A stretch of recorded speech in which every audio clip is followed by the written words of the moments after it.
Greetings, this is Freyna Riamentra. I welcome you to my recap of the second episode of Critical Role's fourth campaign. Shot immediately after the airing of said episode. Good grief. Sometimes Critical Role's on this. Before we get started, I'd just like to remind you that I do not own, and as far as I know, I am not associated with Critical Role, its YouTube or Twitch channels, Geek and Sundry, or any online content either produces. Just a fan sharing with other fans. And also remind you that I will be showing clips, maybe not as many as last time, but stuff. And that, as always, I will be focusing on comedic moments rather than critical moments. There is still stuff of import I have had, especially stuff that comes like before a break or the end of the episode. And I'll usually show at least the start of the. They start a new trend, just like that. So it starts not with the intro where they talk about ads and stuff. No, just like before, they will start right into it, then get into the ads. Just a reminder, everything in this is made with fair use of mind. I need all of you to roll a d4. What?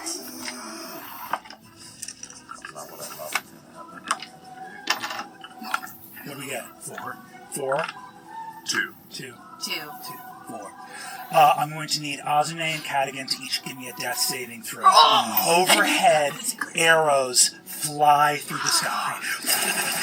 Nearby, Loza Blade, about 12 or 13 years younger than the last time we saw her, cries out as thump, thump, 2 arrows go into her shoulder. You see First that she actual takes a small axe combat and we've holds it seen. under an arm and hucks it across a battlefield as an archer commander says, "Another axe in the head, falls to the ground. She says, "Get back under the hill!" and shoves a young Tunks, the boar man, who at this point is only about 16 years old, as a kid. As he grunts and snorts back into the waiting darkness, you see overhead a rippling spiral of green necromantic energy shoot overhead. Far away from you, you see your friend Milo looking up and saying, "Everyone keep moving for..." Skull gone dead to the ground. Death saves from you two. Okay. Save 19. Fail 7. Cadigan, on the ground, describe your character for us in this moment and describe the injury that is starting to bleed out past the point of repair. Oh yeah, he's sliced up. Basically, he's always fighting low, so all of his injuries are up high in his body. Shoulders, neck, he's got puncture wounds super close to lungs and heart. He's jacked from the waist up mostly. Yeah. Azune, where are you? How do you look in this distant memory? I am 15 years old. I'm young. I'm shorter. I'm skinnier. And the last thing I remember before the lights went out was struggling to keep up with my group. These 2 guys, that grown men at this point in my life that I've grown to emulate in a way. I saw how Tayor blocks things with his shield and the way that Cadigan fights with his weapon and the noise, the screams, and I wasn't ready for that. And the smell of blood, and I misstepped. And next thing I know, the lights were out. I don't even know what hit me. You see overhead, the sky darkens as 2 sorcerers of the Sundered Houses fly under their own power. One of them drops through the sky, looks across the battlefield, a tiny mote of light. As time almost slows. Down! I'm going to need everybody here to roll initiative. Oh my god, I'm not ready for this! First time they're actually doing fighting. What do we get, Ozzy? We've seen them do initiative and fight. What did we get, Tayor? 18. What did we get, Thimble? 15. What did we get, Cadigan? Twinsies, 18. Much like before, Cadigan and Tayor are going to act on the same initiative. I'll remind you, Tayor. Big cats. I'll remind you, Tayor. Unfortunately for you, my friend, you're first level. Oh. It's your turn. What do you do? I try and spot. Jesus, can I see both Cadigan and Azune down on the ground? Yes, you can. Give me a medicine check. I'm bleeding out, man. Oh, that's natural 18 for dirty 20. Dirty 20. Triage. You've learned enough about medicine working for Loza. Over your shoulder, you see a dwarven woman. You see she's got a thick braided beard, an empty upper lip, thick braided beard. You see that she leans down, reaches into a satchel, takes out a small dwarven poultice, crushes it in her hand. A red mist surrounds her as she punches into the empty hole created by a spell in your comrade Lucia's chest. She's got an open cavity, ribs exposed, punches into it, and says, "Oh, this broken can't be mended. Come on, girl, you're not done fighting yet." Rips her fist out and leaves a bunch of the flesh from her own fist, stitching up Lucia's body as your dwarven medic gets her up on her feet. Norma turns to you and says, "Remember, look at them! Gut bad! Limbs, they can stay!" And as you look out and see Azune and you see Cadigan, you see that Azune's injury is all shoulder and chest muscle, and Cadigan's got something that's bad and bleeding. That's your medicine check. I'll try and search the air for Thimble. Any sight of her? Overhead, you see, near where Lowe's is, closer to the top of the hill, running down the trench as fast as possible, you see Thimble coursing down towards you with Thiazi right behind. Yeah, as I said, he's looking for. Oh, God's sakes, he controls on this. Anyway, he looks, he sees the Aussie, Thimble with the Aussie running down the hill.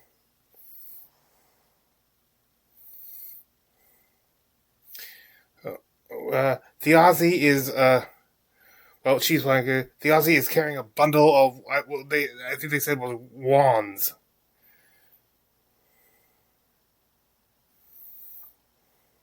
And, he uses his spell, he performs a message to still the wound, stabilize the wound on,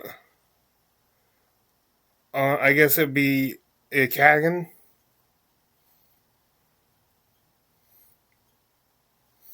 And a third sorcerer descends to the sky.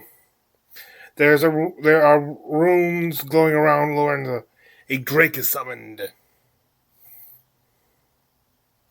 The Aussie keeps running on and creates, and you see a shadow divide the three and pop into like the third dimension. I guess it's something similar to, like the Econite abilities. So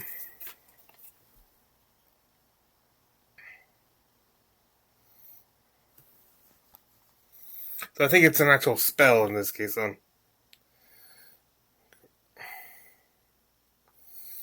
A Thimble goes and attacks like the newly arrived third sorcerer from behind.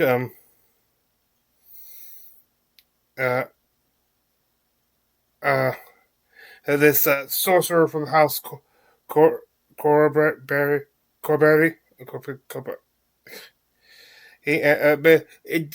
With a nice sneak attack damage. Now she's only level 1, so it's the minimum sneak attack. But it doesn't finish him off, but it does cause him to break the concentration on the Drake.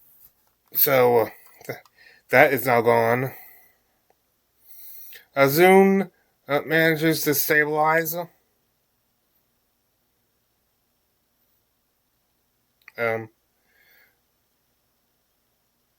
Thiazi, a spell then hits Thiazi in the head. Like he can still go on, but his shadows go down. Then.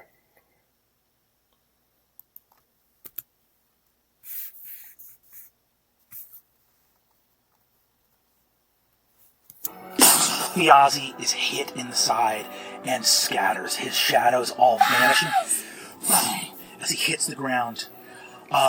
Looking forward, you see a shape dart from the shadows ahead of him towards his body, seeing an incoming barrage. Flapping wings. Wyverns taking to the sky. Loza looks up and says, "Fall back! Fall back!" A shape runs towards Thiazi's body, and at the last moment you see gets 2 arms underneath it, lifts up his body, throws it on his shoulder, and rushes forward as fast as he can, thundering with heavy boots, drops into the trench right in front of you, saving Thiazi from the oncoming barrage of these flying wyverns. As you return from the sorcerer, as the Loza calls to fall back, the face lifts him up, looks at you. Casimir smiles. "I got him. Let's fall back. And we'll find out the fate of our old friend Casimir on this episode of Critical Role." Our sponsor tonight is Hit Point Press, and here to talk about it is... Of course. Keep going. That's great. Yes, it is I. It is I, Detective Clive Bridget Jones Forsyth, Scotland Yard at your service. Good character work. Aside. Evening, Detective. Why are you here? Why, to solve the case, of course. The case of the deck of many murders. But everyone here is alive. Or so the killer would have you believe. Observe. On your table is the Fable Maker's Deck of Many Things by Hit Point Press. On first glance, it appears to contain award-winning art as well as the vital boons and deadly risks that go with a deck of many things. Show off the stuff. Good. But I, Detective Clive Jane Campion Forsyth, have deduced that it also doubles as an oracle deck. Oh, this is awesome. Okay, so it's like a story-driven. Oh, this is cool. It's a story-driven like oracle deck, but again, no one has died. Exactly something a cold-blooded axe murderer would have you believe. Where were you on the night of October 9th? That's tonight. I'm right here. A shaky alibi. Now at it's best. the 10th. But Consider yourself a prime suspect. What? Suspect of what? Suspect? Suspect of what? That's suspicious behavior. Draw a card from the deck and you shall see. Oh, it's the idiot. That's kind of... Oh, jeez. Liam, check her pulse. Oh my god. What? She's dead? What? Hey. Yes, she died. And the only way to find out how she did it is to draw from the deck. I got Skull.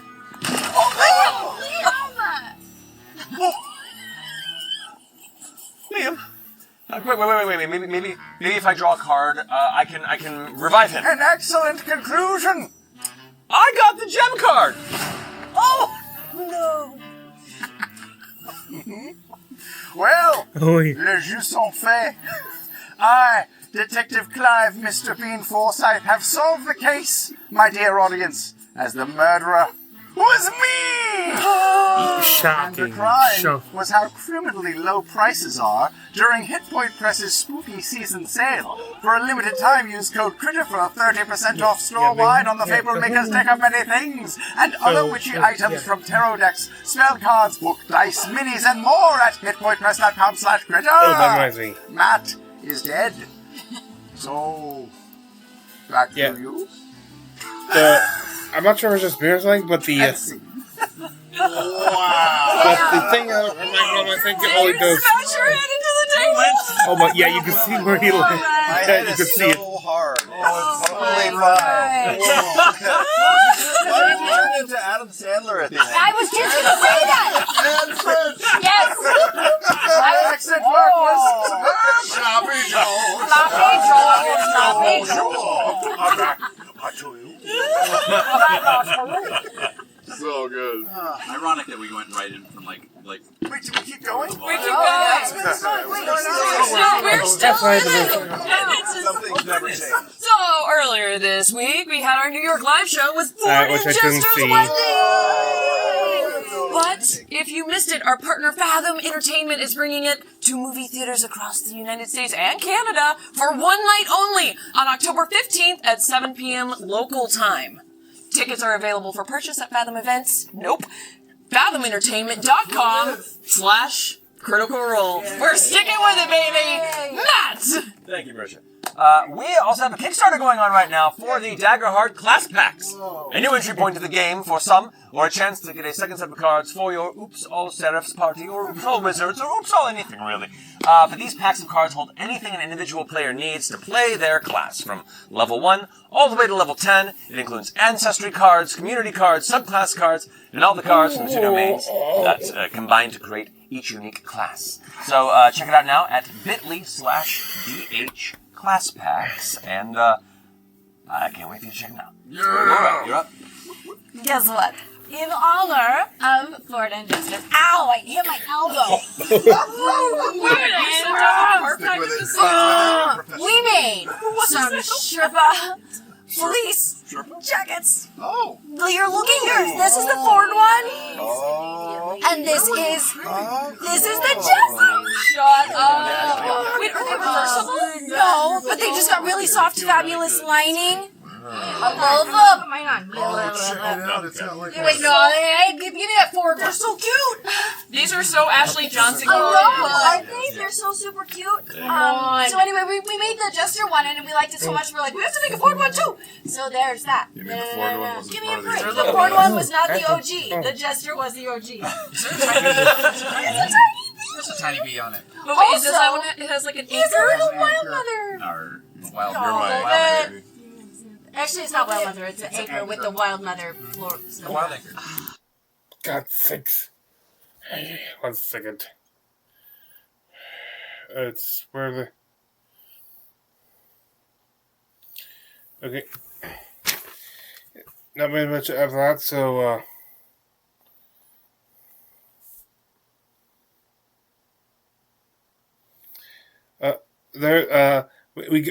and as they get there, and there's no real recap of the previous episode. It just goes right into there were where I would say they would describe it almost as a ceramic mask, but more like pieces of a ceramic mask, still like sort of like in the general shape, but not connected. Where the frick is... are now appear out of the box before Hal and Daisha. I think that's what I keep. It's still learning all the names, all 13 of them. Anyway, this question is, of course, what is it? And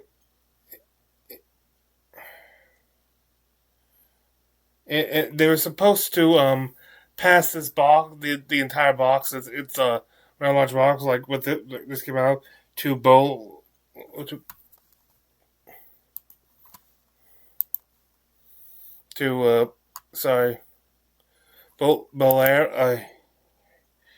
Then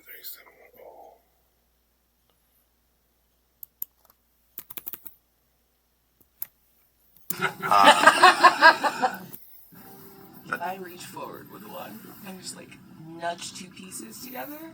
Give me a Constitution saving throw. Why? Natural one. Hal's hand did snake out to her wrist. I don't know if that is going to continue. If you give me a DC, what's your dexterity? Oh God, I don't know. Not enough. We'll see how quick Hal is on the draw here. I got 13. 13. Hal, give me you have 13 dexterity. Give me a DC 13 sleight of hand check. That's not great. Hold on. Curse. That's only a 10. 10. Got it. Die. That's game. Taisha, on a nat 1 Constitution saving throw. No. You warmed up reach- this guy. We're going to be really clear. This is episode 2, and I'm going to set Yeah. a really important, let's call it precedent, about touching stuff. Taisha, you touch one of the flakes, and how? What you see immediately in this moment is, first of all, everybody downstairs hears. As Taisha, you touch this fragment in the center. The fragment drops through the velvet, which itself, the velvet drops into a conical swirling mist. The mist spirals down, spreading as the velvet magically transmutes into mist, swirling down, down, down as the fragments instantaneously fall in until every velvet or lining of this box is instead thick, ice-cold mist. And amongst the fragments that disappear and the fabric, the other thing that disappears in this moment is your consciousness as you collapse to the ground. Oh, there it 1 goes. point of falling damage. So mechanically drop to unconscious. Drop to unconscious. All right. So how falls to his knees, scoops underneath. Wait, so you didn't catch me? No, there was no. He went, I mean, we all saw the 10. half-assed trust fall to the ground. Yeah. All right. No. And his arms are going to like run down along her arms, and he will say one word, but and nobody hears it because I'm alone with my unconscious baby mama. But he just says the word "stay," but it reverberates, it echoes low as I cast Healing Word. Incredible. So you say stay, you heal 1 hit point of damage. As you say stay, I think touch it in unconsciousness.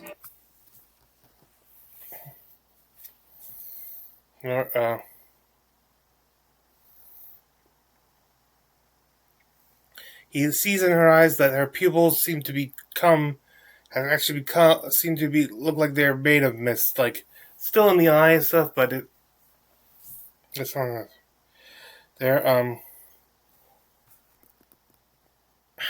We're gonna go back. Everybody downstairs. Maybe you should give her mouth to mouth. I'm down with Bayless. She can have whatever she wants. We're gonna go back downstairs. Is anybody reacting in this moment? I'm gonna start walking upstairs. I'm still holding my I am my going to cocktail. push past Push past Bayless. this nun, because hell no. Hey, Hell do you yeah. guys think that we should? And there they go. All right. I guess. Yeah, I'll follow. You follow upstairs. Yeah. As you head up, you see that Shadia is still going to run upstairs as well. You see Olga seeing a bunch of you all head up and goes, nobody else. And you see he just sort of gets on the stairs and tries to play defense. This is sort of an aging theater producer who looks at this armored elven warrior and is like, I don't think if I say don't go up there, she'll listen.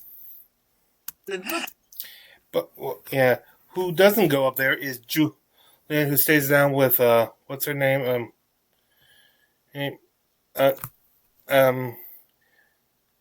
Theozi's widow.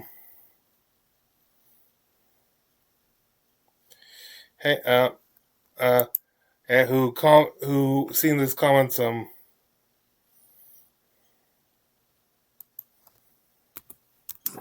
Great. Amazing. So you 24, sorry. Wait, 24. 18, 19, Gotcha. 20, 21. 24. 19, 20, 21. I think 20 gets you more with thick fog. No longer anything in the box other ever. We don't know yet. I missed Let it. other people get in the front of danger before us, and if it gets bad, we'll leave immediately.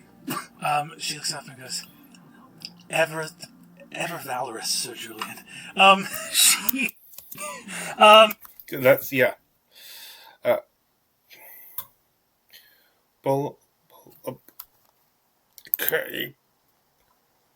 Belair inspects the box. um,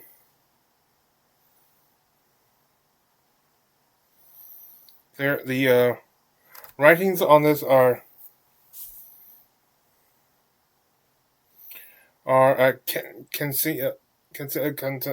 basic eight more older ancient older or ancient halfling language but with bits of celestial in it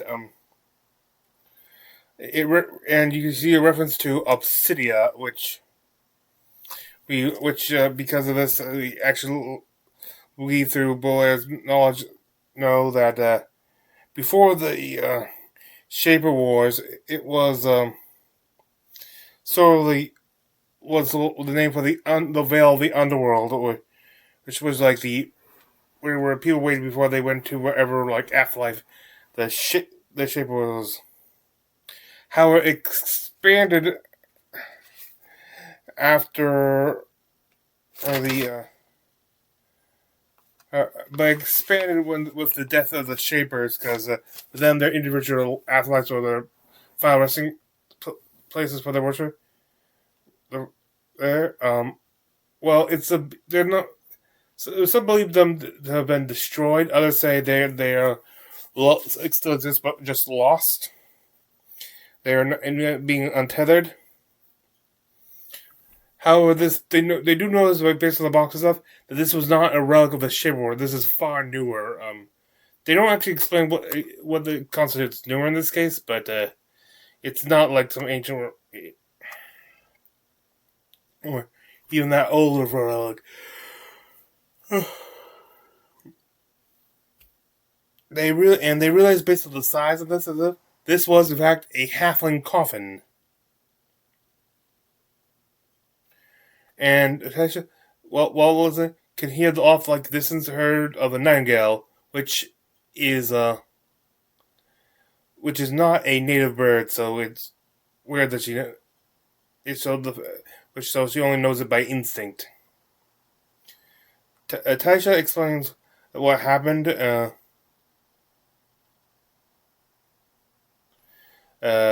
And Bowler kind of goes on his little rant like, "Do not touch these things. Like, bad things happen.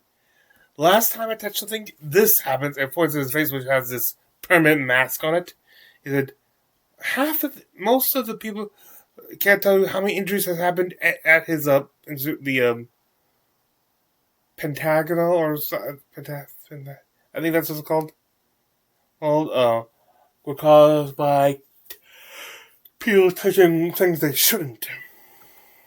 And with that in mind, he asked if someone can figure out a way to close the box without touching it. Thankfully, Murray can use Mage Hand.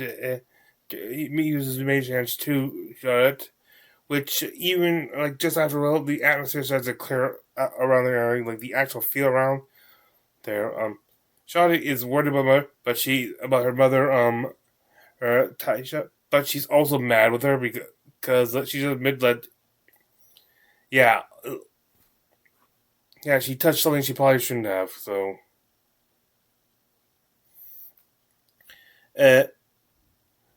most of the people there are gauging the reaction of everyone else, especially like Taisha or especially Hal and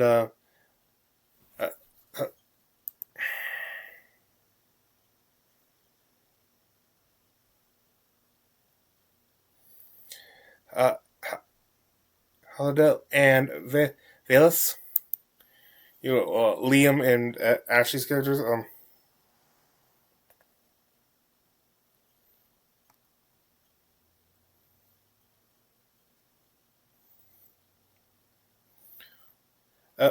Bolair wants it to get it out of the house and into the pentagonal to study. It'll be what I do with there are a few who actually take safety precautions.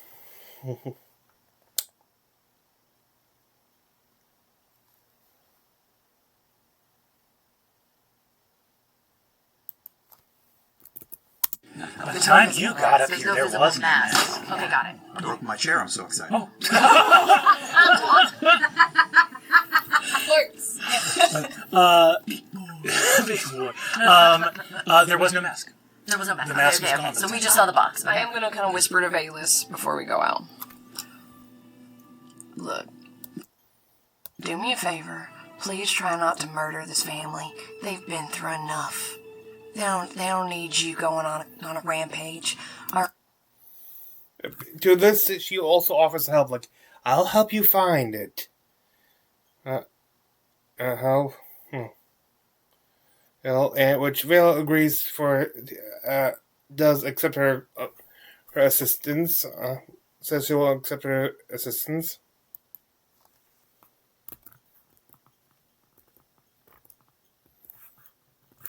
And put his hand out towards Taisha and says, "Looks like it took a nasty spin." Thank you. And I'm going to grip your hand just a little too tight on the way up and pull. As Murray and Belair head out, you see that Aranessa turns to you, Hal, and says, "Are you going to be all right here?" Just her eyes.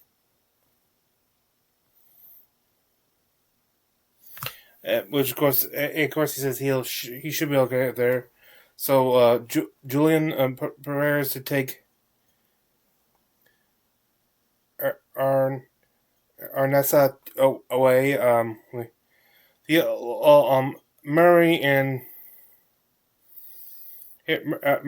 and Belair plan to use the wagon to take the coffin to the Institute.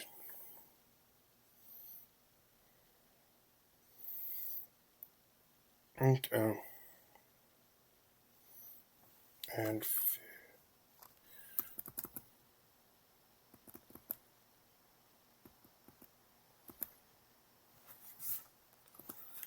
Isn't it just? Together.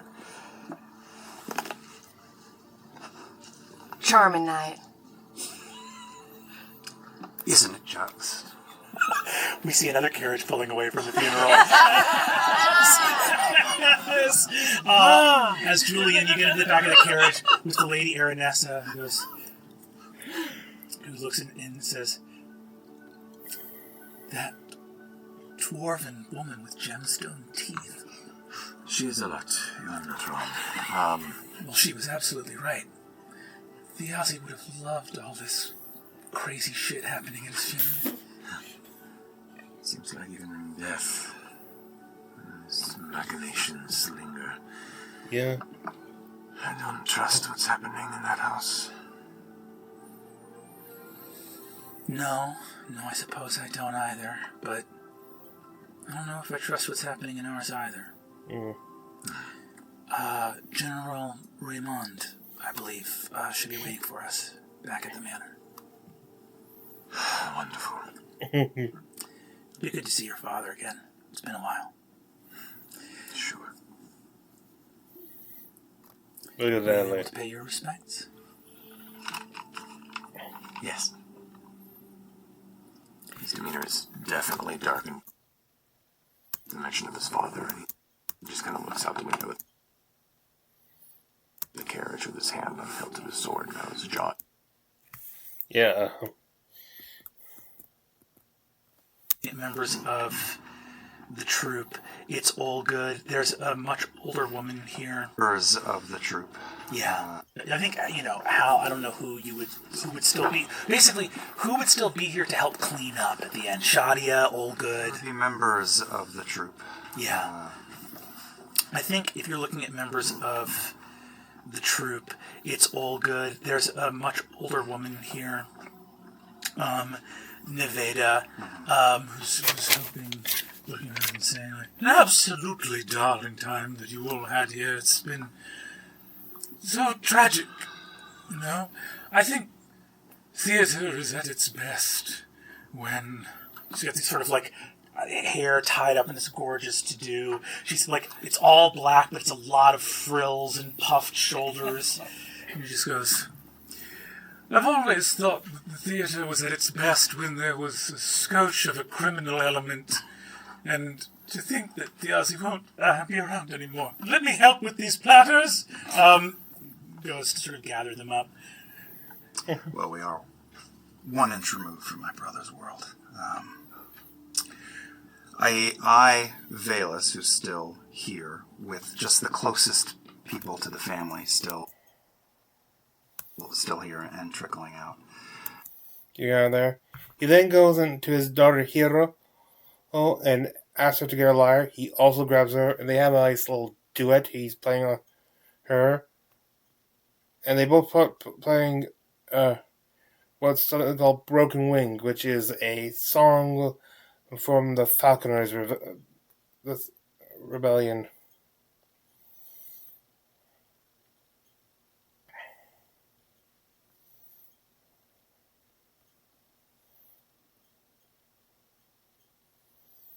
We found out that we learned more about some more lore and stuff. Like Theor was actually the commanding officer of the Aussie.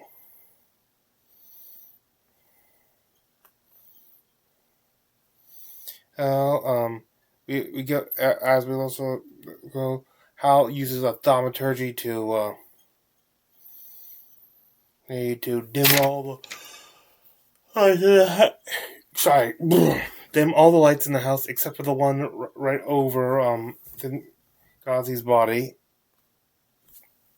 Give people time to say goodbye. Well, goodbye, and the group that went to the terrace returns. Full table. You have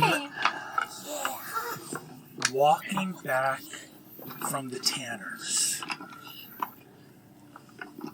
All of you have just met Cadogan Vale again after many years being apart from each other. You reviewed the attack on Thiazi and Thimble's hiding place. Found crow feathers worn as garment left. Bodies removed. A glass, essentially, holder container for an artifact shattered. The stone of Night Song gone.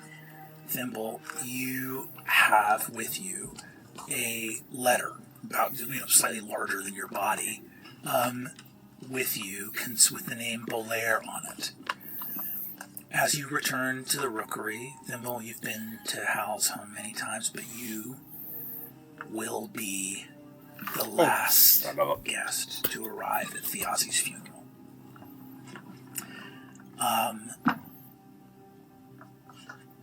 As all of you move up, you begin to hear an Azune, Teor, Thimble, and Cadogan. You hear 2 lyres playing. Octus, give me an insight to check if you'd be so kind. I'm not good at those.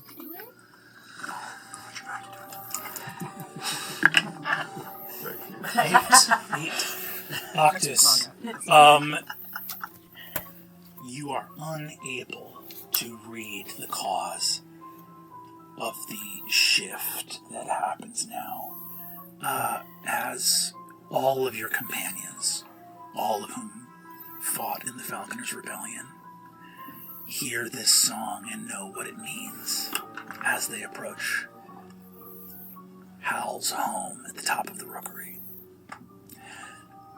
Moving in to the home, all of you see a shift light, and you see Loza and Thimble sees the Aussie's body for the first time after finding out he's dead. Which of course brings her more to tears.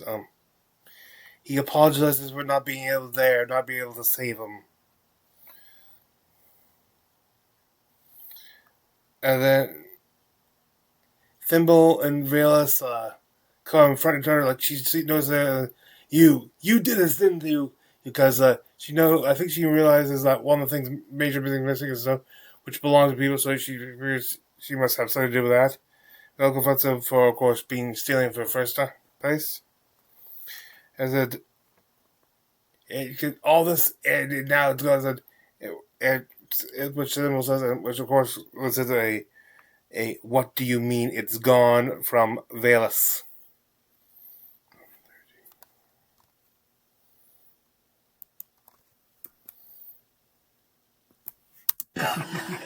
Inside checking if she had anything to do with the Yase staff.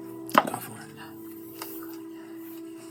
How dare you to read that die? Yeah.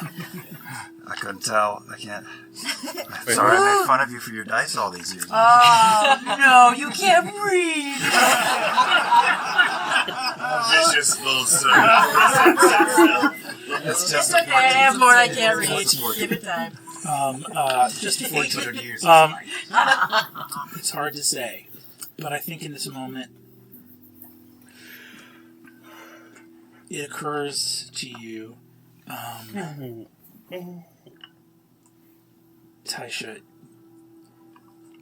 as that song sort of rose up, that nightingale song you still hear, and you know it's only in your mind that you can hear it. Yeah, Thimble, goes over and goes over, like, just lies on his, the Aussie chest, looks at all the church stuff, like, looks at the church and sees, like, the three different necklaces and stuff. One of them was a necklace which had his wedding ring on it.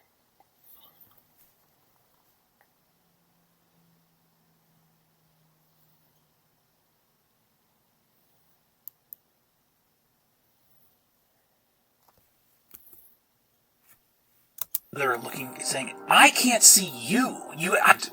Her hand over his coat. Flashback to, like, the wedding day. On loan from these people, my fiance's family. He's, like, in the tower and stuff with a lone suit from the bridesmaid. And a knock at the door. And her hand over her face, the lady Aranessa, going, I'm not looking. Your brother looking, saying, I can't see you. I can still see you right now if you cover your eyes. And she's like, I don't know how it works. I've never been married before. Holding this gorgeous flower that looks like it's either foxglove or prickle poppy. She says, in our tradition, I'm supposed to, it's for you. It's a wedding gift. You should have it before the ceremony. And the flower opens. And with that ring on a little table beside Thimble for the very first time in the mortal world, looking much different than she does today, appeared in that moment as Thiazi looks down at you and goes, Hi. Oh, hi. Sorry, the fairy's a gift? I don't agree with any of this. I think it's kind of weird myself, but... Do you want to be a gift? You don't have to be a gift if you don't want to be a gift. Just shut up and say thank you. Thank you to you, frankly. I don't know. You see that? And Ernesta says, of course, it's not like that. It's just, she's free. If you wish, then you, marrying into the family, have the protection of the Fae. And as our family has enjoyed, Thimble is a warrior fairy from the gardens. I can kill a bunch of mice in your house. Also, I'm really good at braiding hair. See, Thiazi goes, is that related? Are those skills from one and the same? No, you know what? Now, here's what we really need to do. We need to catch a bunch of mice, braid their hair, keep everybody here on their toes. We can do that. We can do anything. I look up at Lady Ardessa. I think I'm really like it here. I'm gonna really like him. And I'll fly over and land on his shoulder. He lands on your shoulder and says, are they giving you a little outfit too? I don't like this stupid dress, so if we can get something different, I'd be thrilled. We'll go to a dollhouse upstairs and see what they got. Over my shoulder to Iron House, I should say, I think you just bought yourself a lot of trouble. Oh, God, everything about this is ill-advised. And as you hear in this memory, everything about this is ill-advised. You're just looking at the stubble on his face, the ring on the necklace.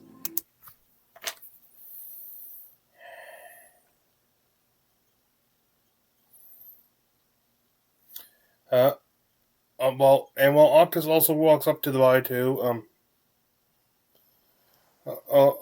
Azune then also comes up specifically though to search the body, because after all he was part of the plan to have that rune or seal there, and he got a reading of something. But we also know that we now have the real one. So he searches for what is a false rune.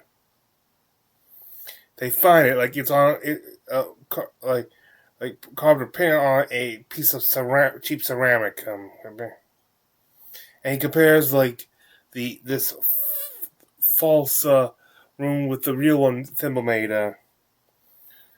The fake is physically shaped, but as strong does have correct manner, and is magically sound, and it gives off this essence of illusion magic and conjuration magic, to teleport and disguise the teleportation, I assume, or something like that. However, as he examines it, he determines the nature of the the nature of the illusion is to give also a sense that there is conjuration is but illusion, and meant to false into seeing it has additional magic it doesn't.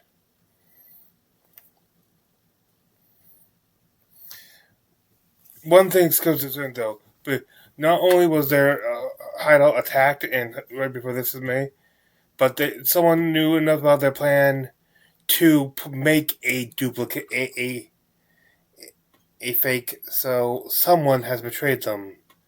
And there was only two people in on it that haven't showed up yet.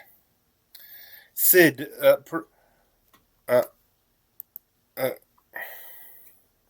Sid Pridesire, Tior's brother, and Casimir, who, if you remember from that flashback fight at the start, was once saved Ozzy. But he also learned that he's also one that saved Ozzy. Ozzy. He's also I think actually a member of the Crow Keepers, for which a item that identifies one there, for which one of their symbols was at the hideouts. Was left at the hideouts. Could mean nothing, but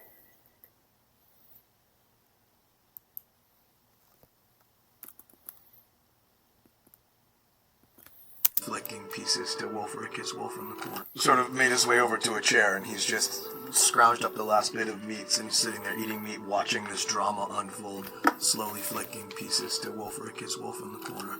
Yes, they were asking if Wolfric needs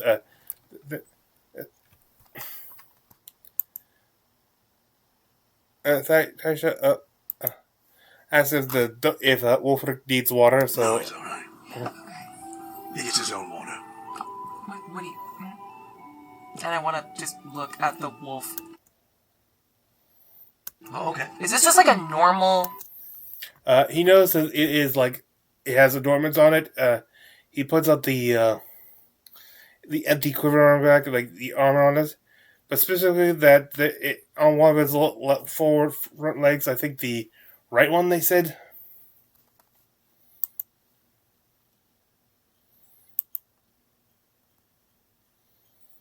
Yeah, it's the right one. You can see it here. There is a armor thing, and out of it comes a magical spectral prosthetic paw.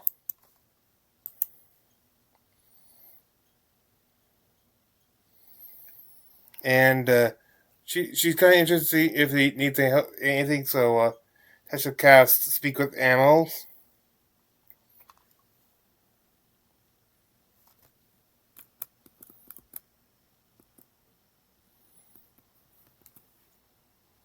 As you cast Speak with Animals here, you see a powerful... give me actually a religion or a nature roll. We're back. Natural 20. Natural 20? Yes! Fucking gave you that die. Thank you!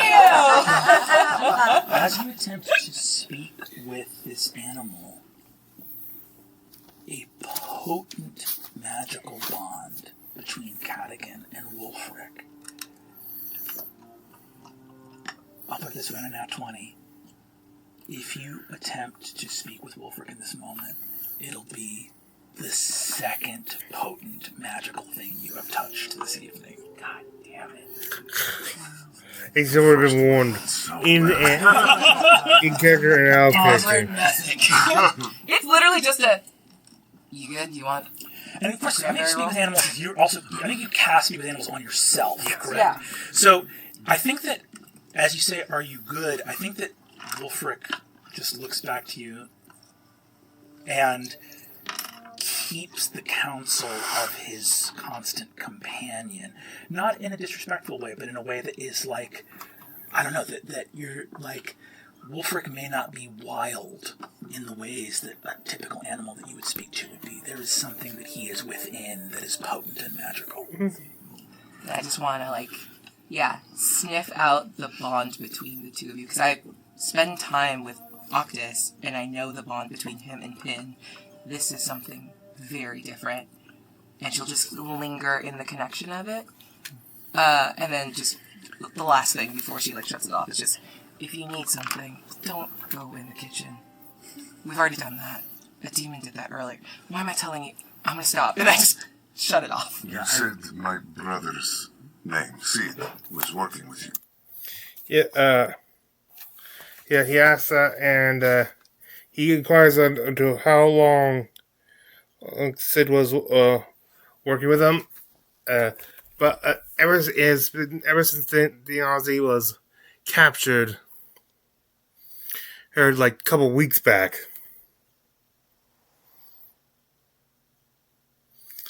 Well, what's his name? Well, Casimir was we found out was one of the mercenaries.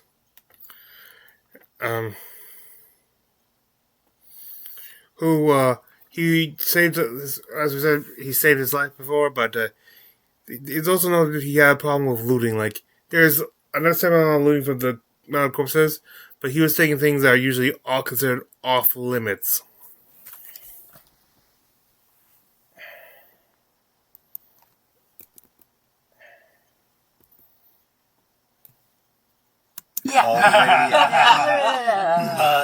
Thimble, I think you had almost no time to put this together. I didn't have anything to do with it. I was busy.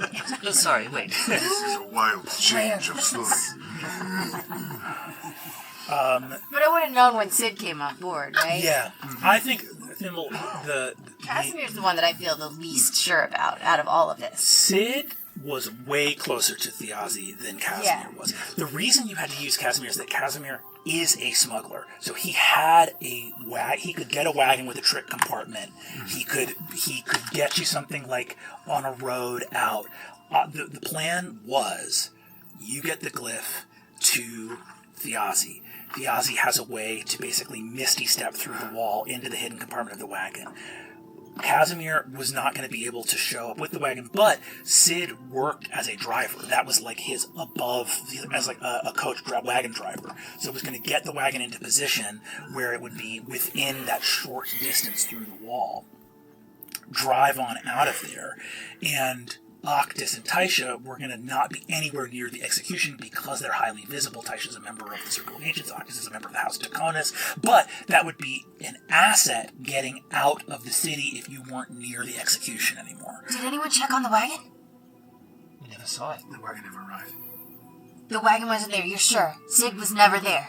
I wasn't there. That would be the two of you that were at that post. But what about the waiting point? The wagon never showed up to you, but was Sid ever in the place that he was supposed to be?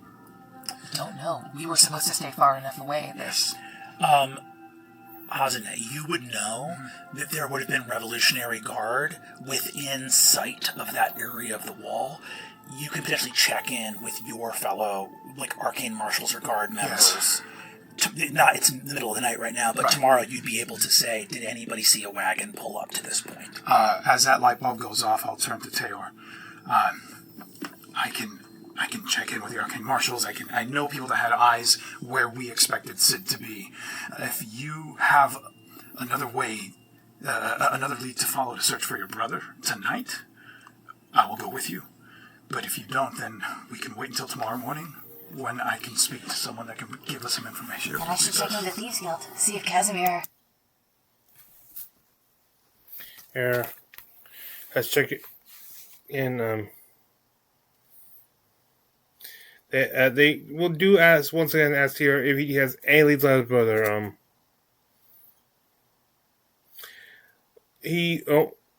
And Thimble wants to check to go ask some questions of the Thieves Guild, but told be careful. They talked about this, and they also noted that how in the city the main ruling body is the Revolutionary Council, but they have been sort of not quite inactive, but sort of sleeping on things and stuff like that, and letting more things be handled by the Lord's Advisory Council, which is supposed to be just advise them, but they've been they've slowly been getting more and more authority, taking over, as it were.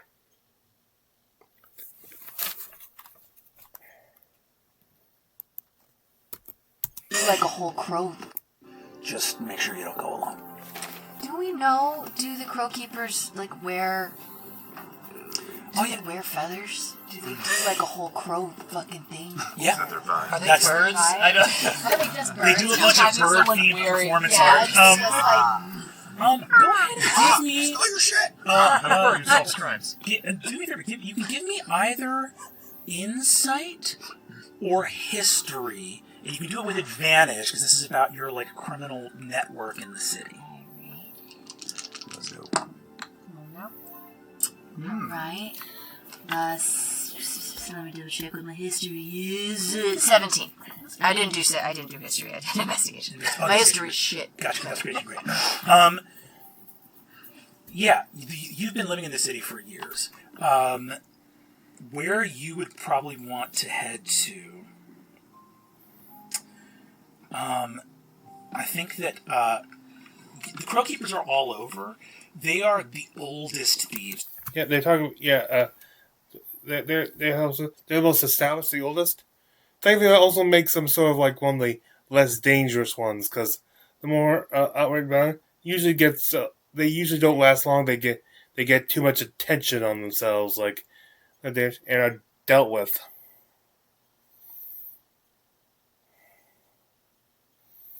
So, which also brings up the question of why would they do this anyway? Why would they be involved in the attack anyway? So, let's see.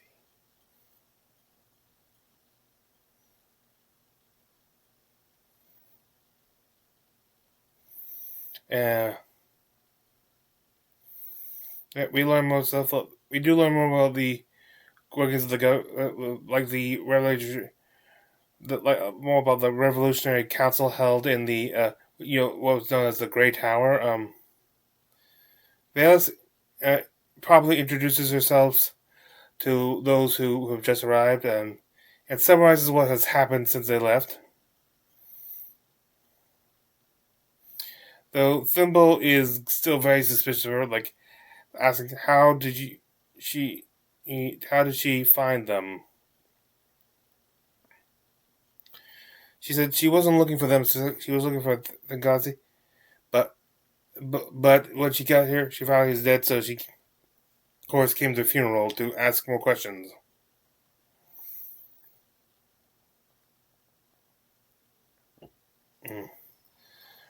Thimble, of course, is still very suspicious. Yeah, but right now she's, I think, focusing more on whoever attacked, because for them, they are the ones who ruined everything. For her, they're the real reason Tengazi is dead.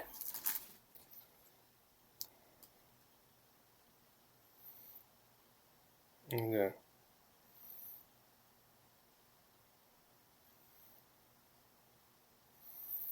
And they asked if they knew if she was seeing if asked if anyone knows that anyone was inquiring of the Nazi of the stone, like asking questions about him. No, they do not have any knowledge of that whatsoever. Azune tells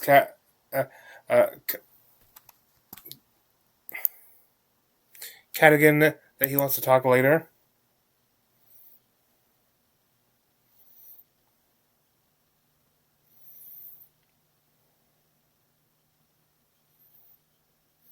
Does finally convince them that she's not in on whatever plan to sabotage their efforts going on. And so that's one less thing they have to worry about.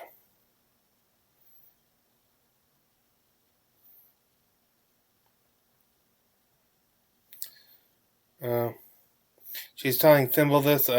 She convinces Thimble this. Prim of the Occuses, Fox. Which he's seeing through, does watch this interaction.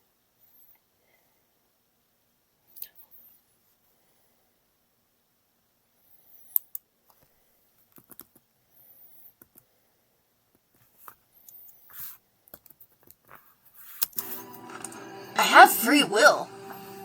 He's wondering, because he knows, she knows the custom. You do?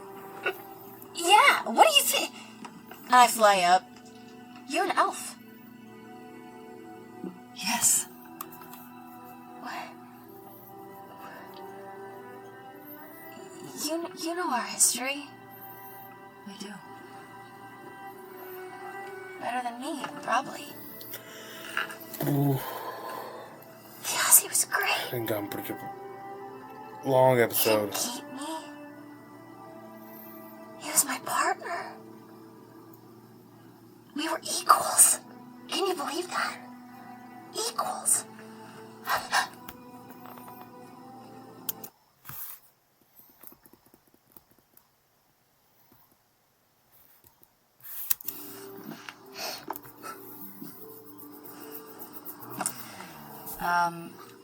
I am going to crouch down next to it.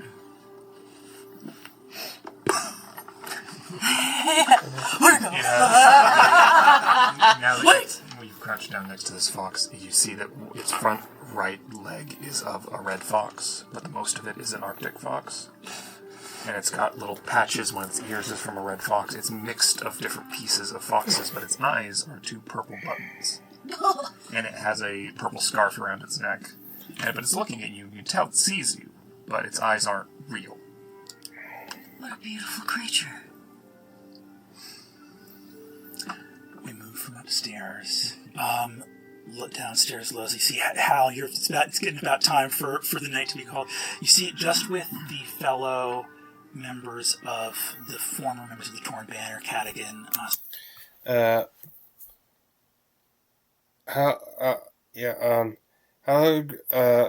While talking with Tasha, Hal does vouch for Wick, because she's also very suspicious of him being from one of the Sundered houses that had more say in Tengazi's fate.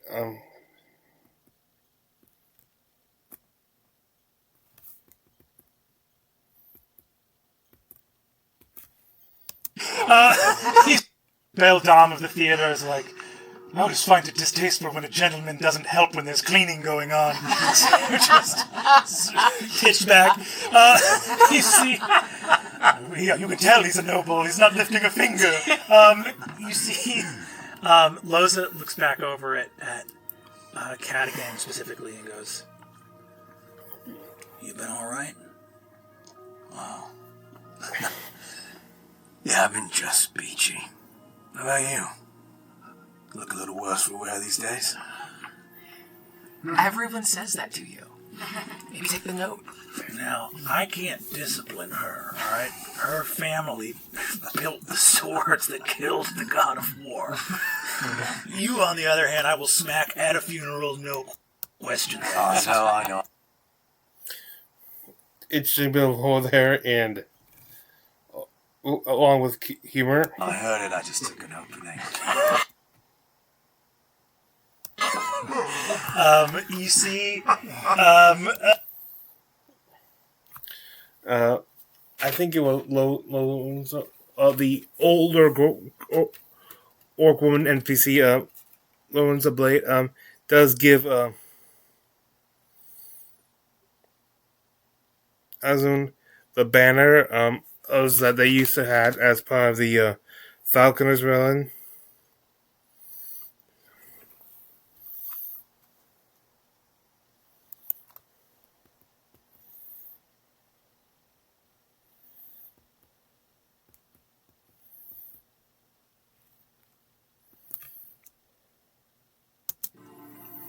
just hold on to it. And you see she looks over at all of the treasures around Thiazi's body. Some things have to go into the shadow, and some things are so important that even in darkness they can't be thrown away.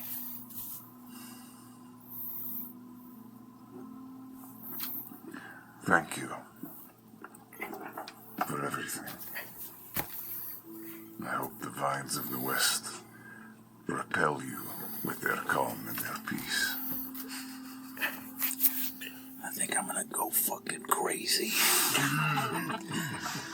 But my knees hurt, so what can you do?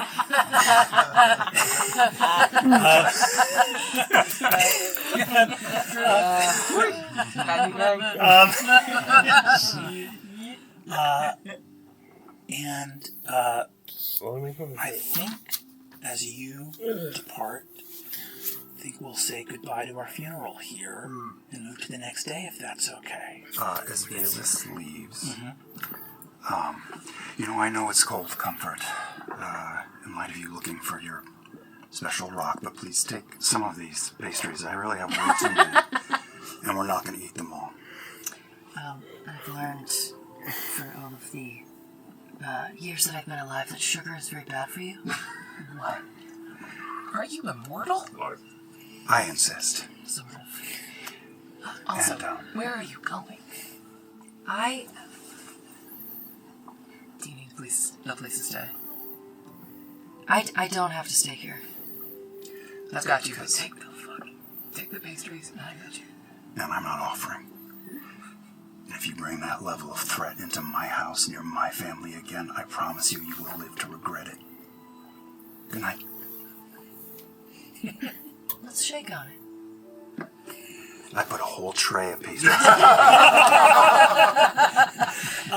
As I walk away, I just leave the pastries on the porch, and I sit at the end of the house, and I stay there, outside, for the night. Not needing rest, you perch in the shadows, Just watch. like a gargoyle observing the home. You see, I think as she steps out, Olga, your partner, looks over at you, Hal, and goes, "If I couldn't eat sugar, I wouldn't want to live another day, let alone centuries." And that is what is wrong with religion. You see, No sugar glade. we move from this place, and I'll ask everybody except Travis to please depart from the table. Yes! And please bring Sam and Whitney to the table. boy.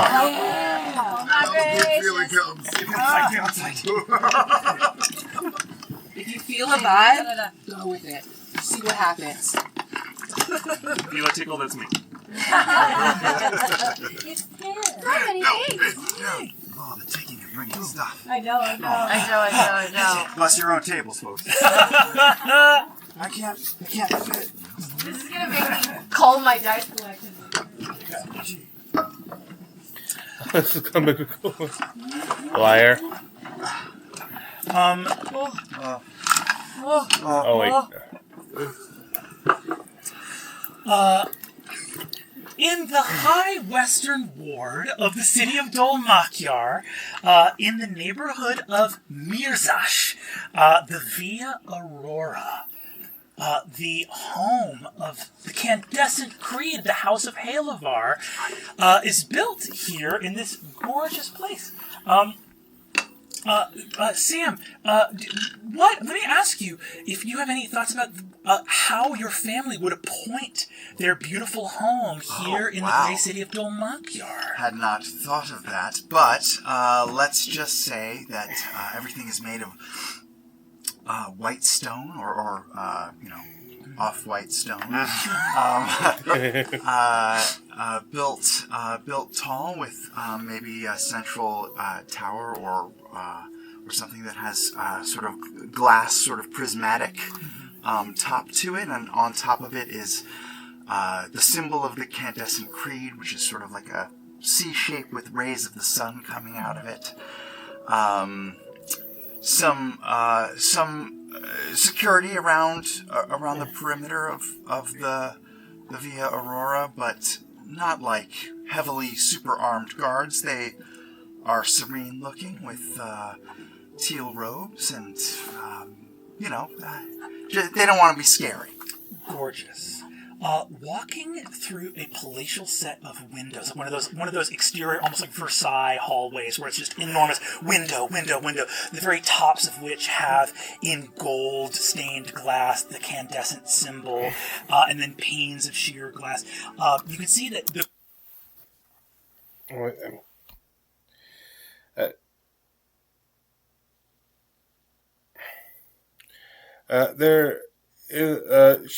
there's a common knock door which Tierney goes to, out of the estate which Tierney goes to. Though all along she meets with her sisters, Enmity and Cruelty, and they ask about what happened, what they were up to at the party last night, or not the funeral last night.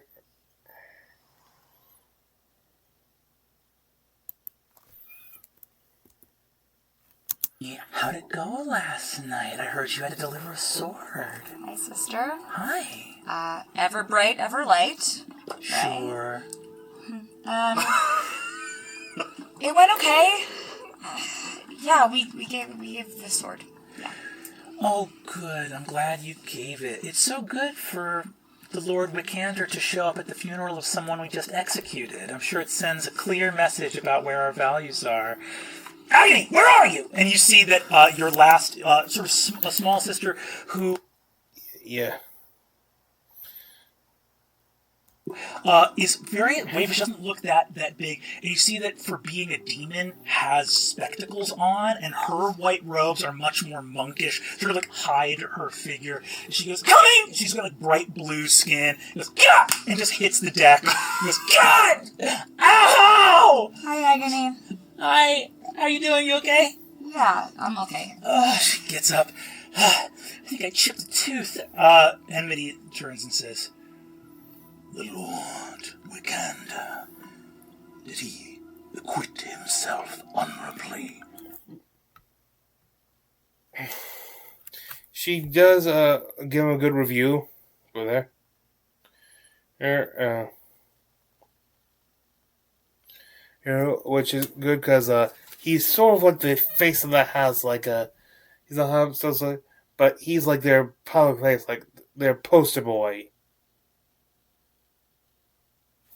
And as like one of them, I think, one of the older sisters says, probably the only true believer in the religion in the family.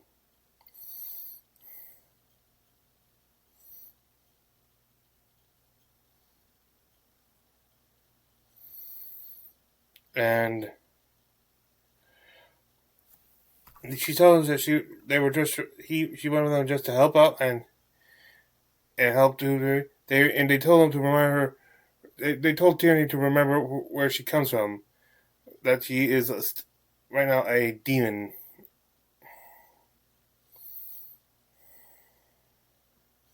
Yeah.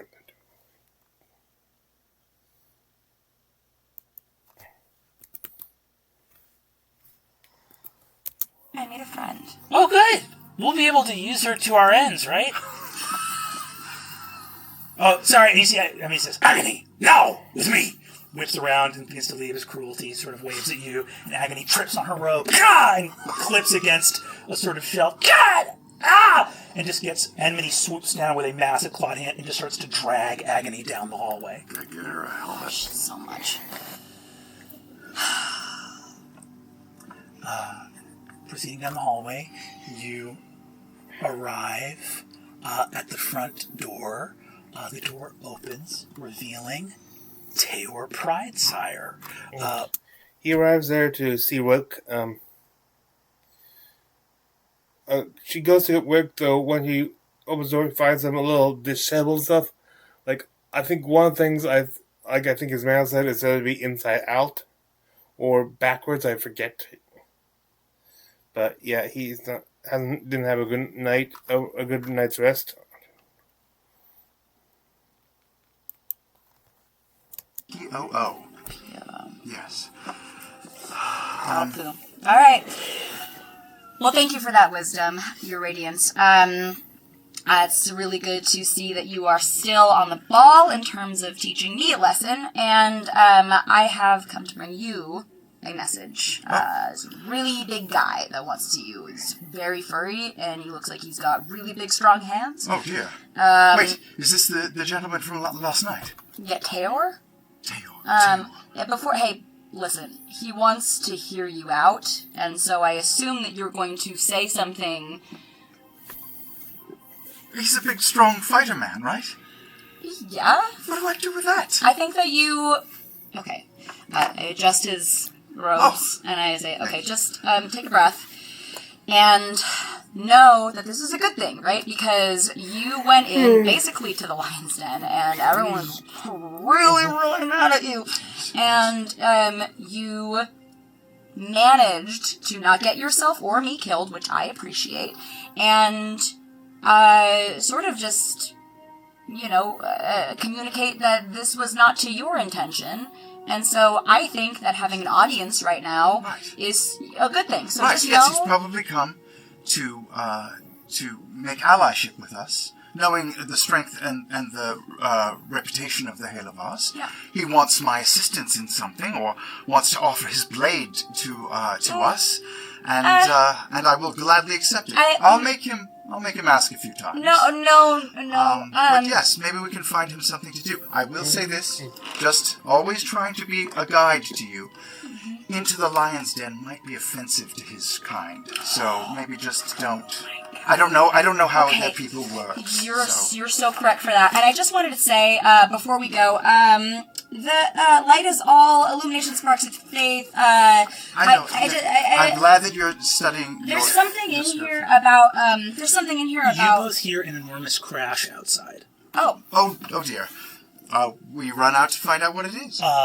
Taylor, outside, this place is kind of wild because it's palatial, but you see there's a huge lowering pathway, gravel strewn. Everything in here is like white, imported stone gravel. It's like, looking out, you see a wagon coming up this from a lower area underneath the palace. There's sort of a walled drive that goes down.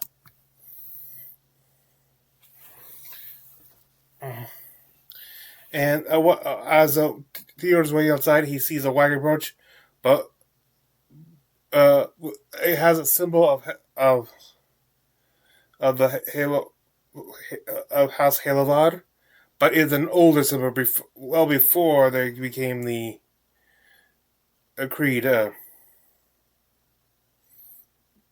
And a crate shifts on and falls off and lands on someone's foot, breaking the foot and also the box, centering which causes a luminous liquid to and land on people, giving them further causing further injuries. Dior, after a nat 20, manages to lift the crate off and get off him with one arm, of course. Anyway, and then cast lay on hands.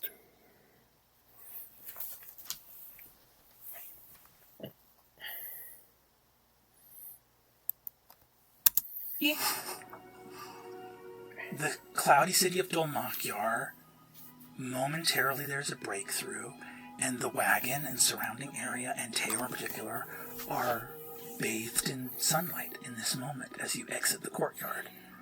I was rushing out to see what the commotion was, but upon seeing this, the breath is taken out of me, and I momentarily stumble and have to just lean on Tyranny for a moment because I'm so taken by the almost painterly beauty of the moment, and clearly this man has been touched. I'll also stand and rise, and as I turn, oh shit! the mane kind of hits in the wind, and the gold of my eyes sort of fades post nat 20. Whoa, so cool. That was very cool. Yes. What seems to be going on out here? Just a moment, and I'm helped up the man. He looks up and says, "Thank you kindly, sir. Are you a priest of the light?" A friend of the light. Pleasure, sir. Thank you. That's marvelous. I was worried I'd lose my leg. They have you transporting horribly hazardous liquids. What was this that you were moving? That's nothing. No concern of yours. It's just church business. Church business. He says, "Sorry, the gentleman, Lord Wakander, healed my leg, so I won't have to miss a shift at work. Everything will be all right. You won't have to." You can calm down.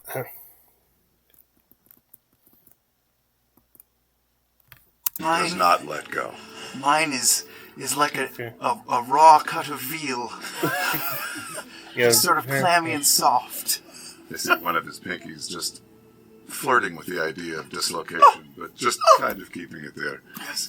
I was so moved by your concern last night, and the raw, pure emotion that you showed over my friend, my fellow comrade, and I wanted to thank you for that and see if we could speak a bit further about what it was that was making you so upset. Tyranny, offer him your hand. Oh, can I also shake your hand? Actually, this is great. Hi. Tyranny. Wow. Your hands are so big and rough. His hands are so soft. It's crazy. Soft with the holiness of the creed. Yes. It is a pleasure to meet you, and yes, thank you for coming. I'm sure we can find a way to assist each other. I can guide you in any way you need to go, and perhaps you could be of assistance to my family as well. I would be very open to any such suggestion. I came here to serve an amazing Loza blade, but obviously my brother and others that know Yazi we have been waylaid by this. It is hard to know what to do next, but I saw in you kindred light. Yes. The feeling that answers lie in that light, and I knew. And he just goes, and he keeps going on and sweet talking Wick, who then brings them to his study. And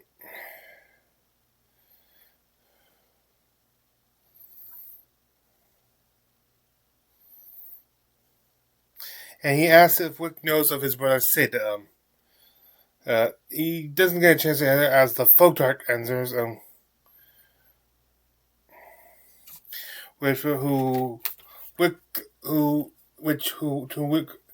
To whom Wick is quickly to state that they believe that Dior may be a luminous, like with the faith.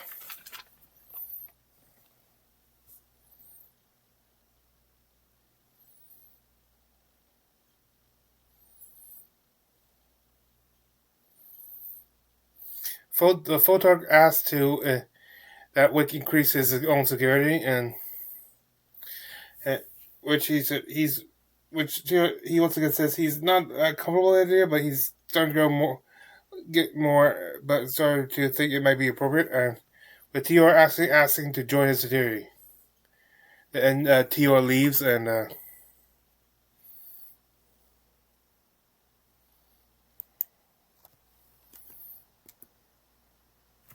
It's just Yanessa and Wickander. Yanessa turns to you and says, "Get rid of the elf rogue, would you?" What? The Catman? Yeah, he's up to some funny business. Look, I got no such thing. When are you gonna open your eyes and realise that our house has got enemies?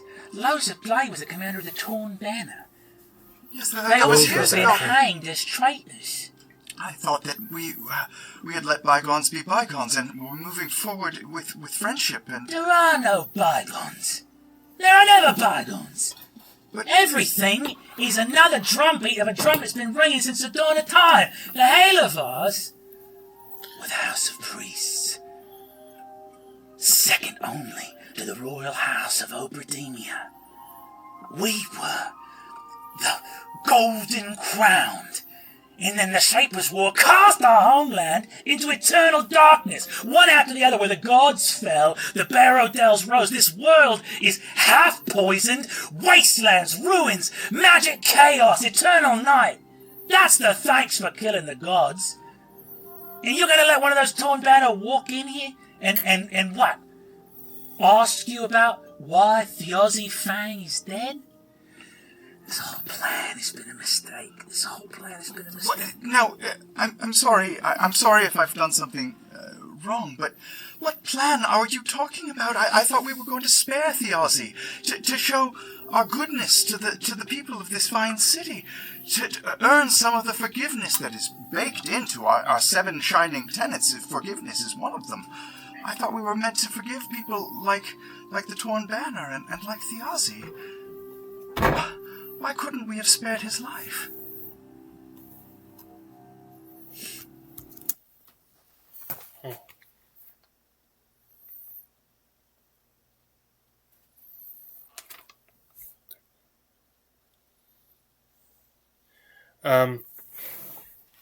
She talks about more stuff, and clearly it's stuff that he doesn't know yet. Apparently the House Takona wanted him dead. So they kind of put some pressure on stuff.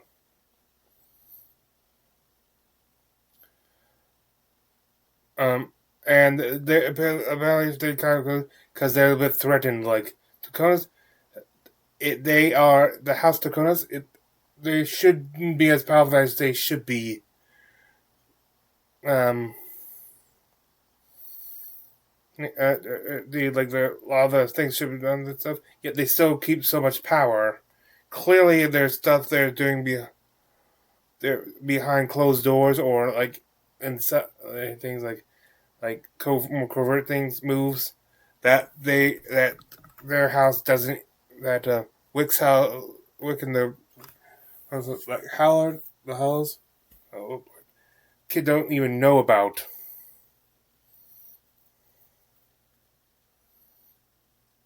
Then she says something. I told him that I don't think he quite understands at this point. He said, "I betrayed you. It's just to make things right." It seems very confusing to Wick and to us at this point.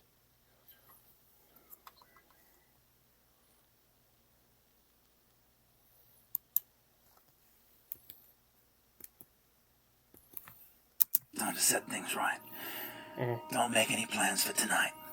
Mm-hmm. When your father returns, it's time for you to know the truth. You mean to promote me? Yeah, Wiki. You're getting promoted. Mm-hmm. And she opens the door and leaves. Yeah, promoted, and that's where we'll take our break. Yeah, Wiki. You're getting promoted. After we return to break, we return to as they're about to describe the scene, they're talking about the pentagon basically we're at where the like a museum part where there where we also get some more Lord of the War, like how the old path, which Tasha still can't follows, was once almost destroyed by the Shaper gods, fearing that their path, not liking a path competing with theirs. However, in the end, they not only survived but helped bring down the Shapers. It was the old path, specifically a house loyal, loyal, loyal that the family loyal that made what was known as the pariah blades, which helped take out those, starting with like the shepherd god of war. And it's all these things, and a lot of these things is kept in a special like loyal wing at the museum. We found out this place where exhibits are chanted, like if anyone's near it, they start talking about the there's a voice that starts talking about the exhibit. So magical like awe play and stuff. Oh, there. Then we go to Belair's office, just off to the side, where Belair are examining the coffin. They've been at it all night, trying to figure out, and Murray cast Identify. Richly cast Identify. And they talk about like how her type of school, she knows like this, like she knows that made a closer look. I think this indicates, I can't be sure, but I think this indicates that Mary might be a divination wizard. We still don't know most of the subclasses.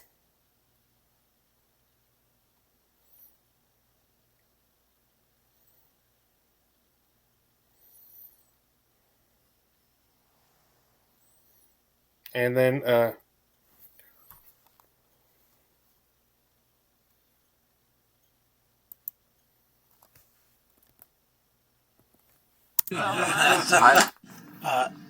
do you cast your Identify spell just on the exterior of the box?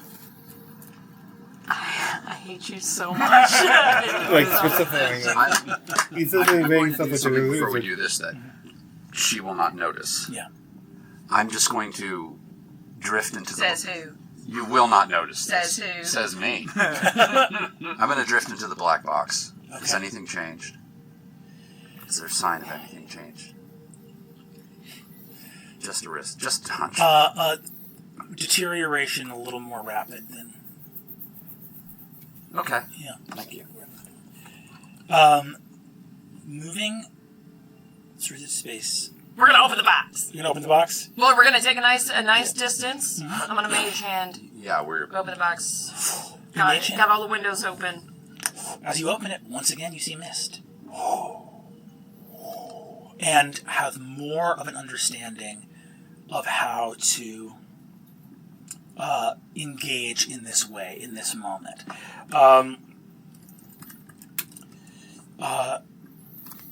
Your Identify spell moves throughout these silver plates. This is not an ancient artifact. This has been assembled very recently. As a craftsperson, what's bizarre is that they take a close look at stuff, and the wood seems to, whatever has caused it there, seems to be like fossilized wood.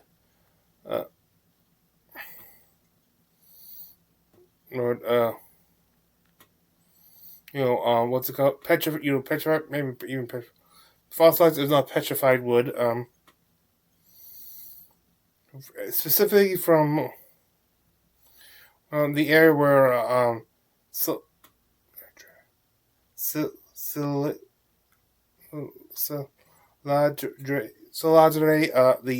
I think that's the name. The Elven Shaper died.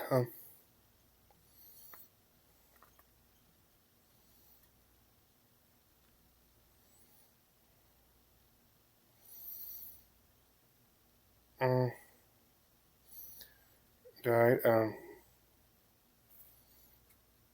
this appears to, and before they get there, this could be, from the runes inside, they determined that this thing is called the Coffin of Obaland.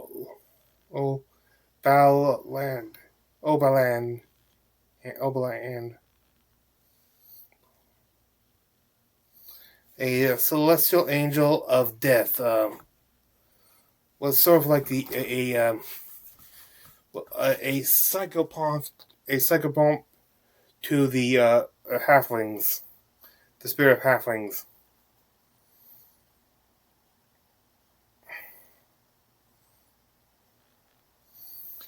They noticed that the words seemed to be like a patchwork of different phrases and stuff, like much like how you might see like a ransom letter having like different, so they can't analyze your handwriting stuff, magazine clippings.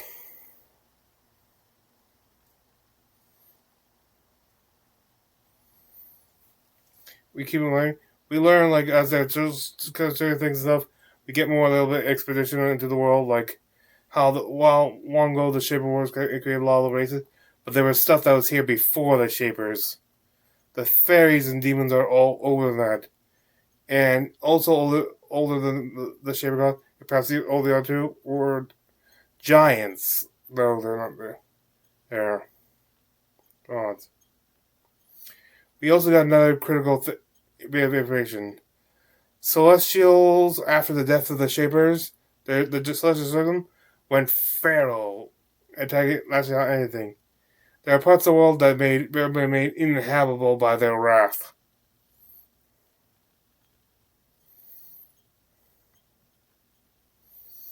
They tried doing some scrapings inside of this coffin to get any more analysis.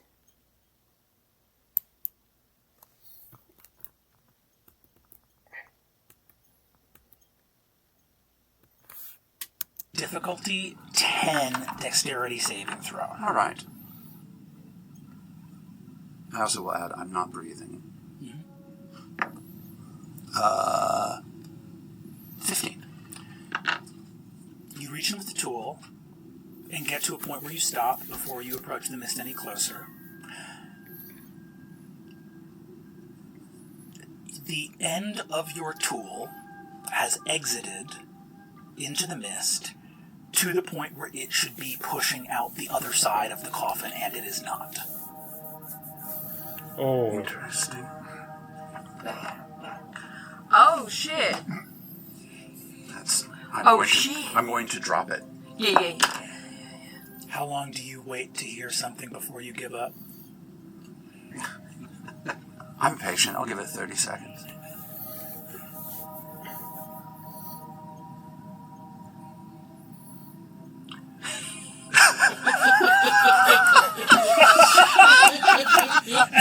Oh, we are so fucked. Oh dear. That'll be a Shaper's anus. Fuck. We got a pretty little relic on our hands. That was disgusting to say. What do you think happens if I shove you in that void? I was just kidding. Oh no, you were just kidding. I would have murdered you on the spot. To each of you, this is a ton of information that now calls out to you in terms of whatever happens next from here. You have stuff in places in the museum that Murray probably should not go. Murray, there are many treatises and probably people that are worth talking to back at the Pentaveral about what you just found out here. We need someone with a familiar. Something similar. We need to put something living.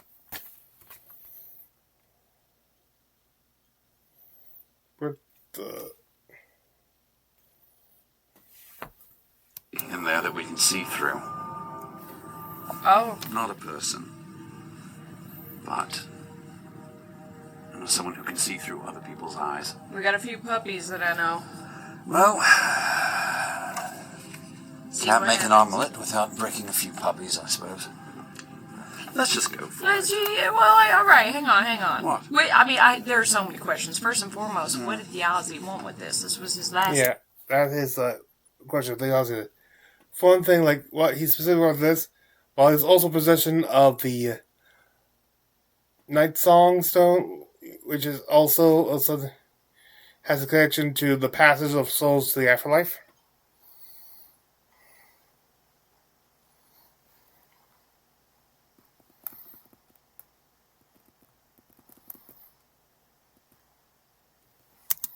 That makes two of us.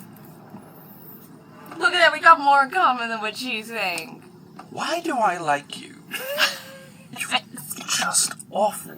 Everybody likes me. Stop talking crazy. I don't. Alright, let's go find out some more shit about this box. Alright.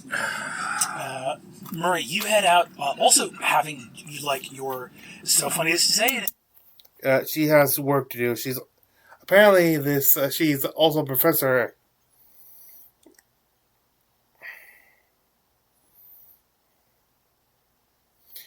Bolin heads to the cargo area and sees some new boxes that was there last time he was there. In there seem to be ceramic casks. Dyer's casks leaking out paint. And there's a note.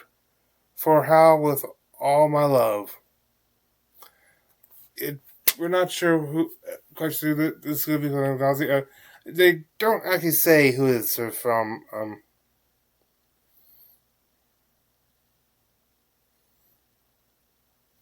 Heads back to the office.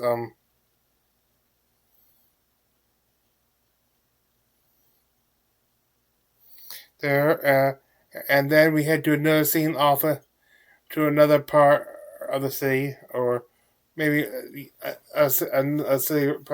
No, it's same city. Yeah. You see, we see soldiers under the banner of House Davinos, which is a retainer house of House Royce, which Thiazi married into. And then we see General Raymond, and then if you're wondering who that is.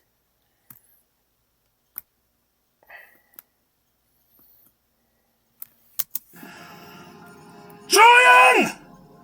Julian! What state do we find Sir Julian Tavinos in? The morning rays of light kind of hitting dried, cracked lids and lips that are deeply dehydrated. Julian, his hair, dark hair, kind of thrown asunder across the wrecked bed sheets, kind of clambers up over the voluptuous, tan-skinned woman and the blonde-haired, muscular young man who begin to stir as he kind of steps and scrambles and stumbles on the floor. Grabs a nearby pitcher, and what little bit of liquid in there is appears to be non-alcoholic. He chugs desperately as he's beginning to realize how hungover he is, and the sound of his father's voice is not helping. You should that appearing at the door, you see. Hold on a sec. You see that Madame Gurlist appears, a sort of older gnomish woman. Yeah, Madame Gurlist. Here's We are always grateful for your business, Sir Julian. Tell me, I'll be done in just a moment. Him? No, your dad. Yes. Yes, you see that she rushes downstairs, and you see he sort of walks out and goes, General, good to see you again. And, at which point, Julian kind of goes and starts gathering his things, still nude as the day is long, kind of slowly getting himself together as the two other companions kind of begin to rouse from the noise and the chaos. He kind of glances over. I appreciate your services, and he sets out 2 sets of coin, studies them both, and puts 2 extra coins on the stack. Referencing the younger gentleman.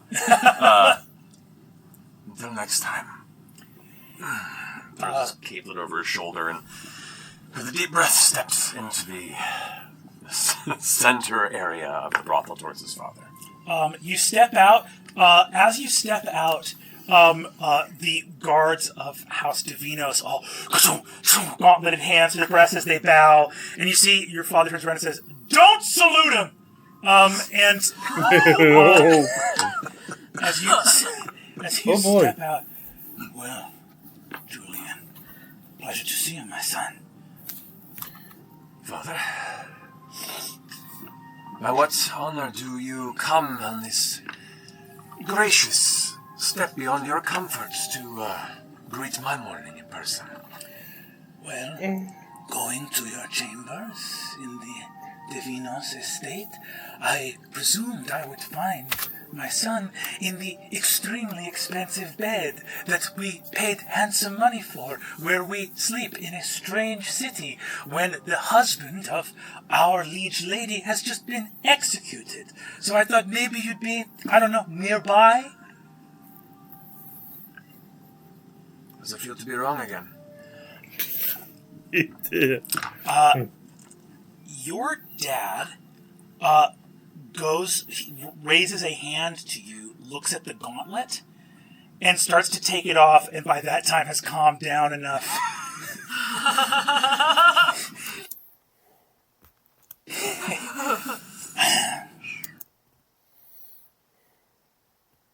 He basically tells him to just get in here. Father Julian is Sir Julian is often at brothels, and then his father questions if he knows anything about their caravans, their survived caravans getting waylaid,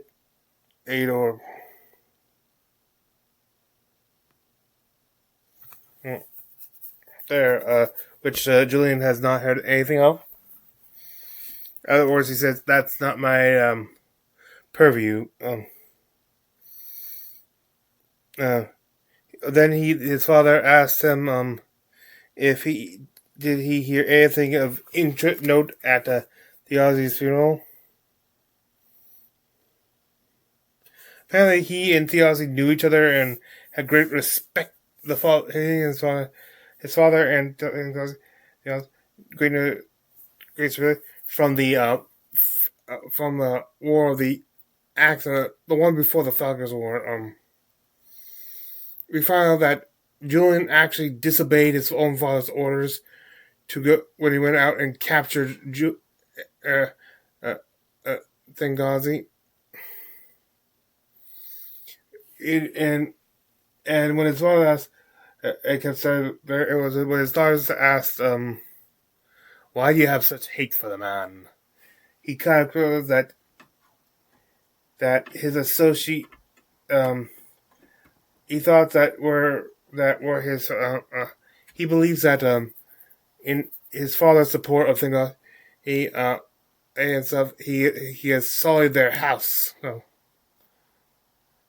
So, also, he's not only their house of death, but also of Arnessa herself.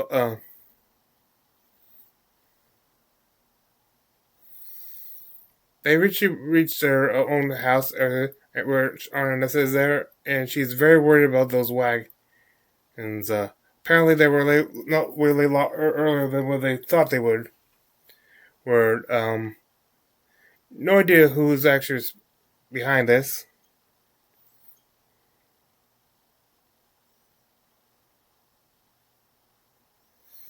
The father realized that there was probably rescue plans going on to save Thengazi, which the other two in the room keep quiet about, because they were at the back, so they probably heard quite a bit enough to know that there was plans.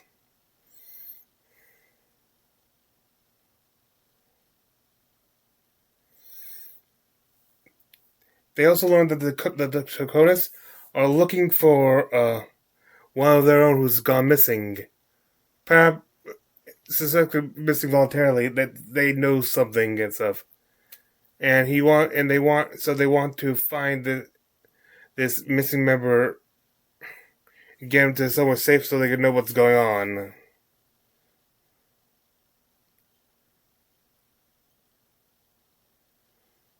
And when they asked Aranessa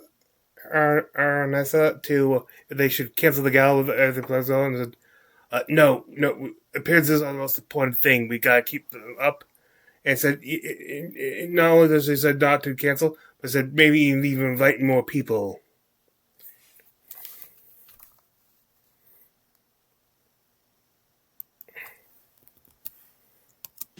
He reaches and tightens the...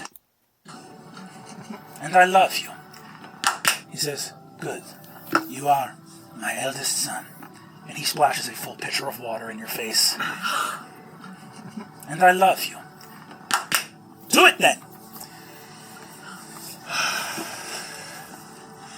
He reaches and tightens the demi-gauntlet in his left hand. You hear the metal plates kind of clinking and squeezing into place.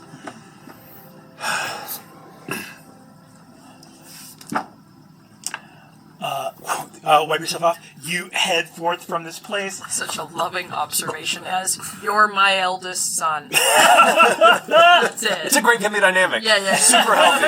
super healthy. We arrive in the woods. I'll just decide how much. We see.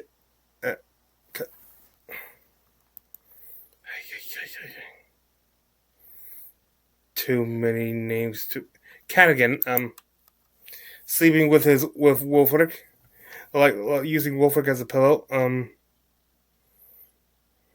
As he wakes up, he tries to get his memories of the previous day in order and try to remember. He remembers plenty, but he's trying again. I guess it's more like comprehending and but once he does, he sends Wolfric to go find Thimble. Where was I? And they head toward Hal's home. Then we head to. Then instead we move to another place, the Brethren Hall, where a lot of the Revolutionary Guard is. Azune thinking of trying to ask for get his patrol changed for the day, so he could go to certain places. You get some questions answered. He goes to his captain, who is meeting with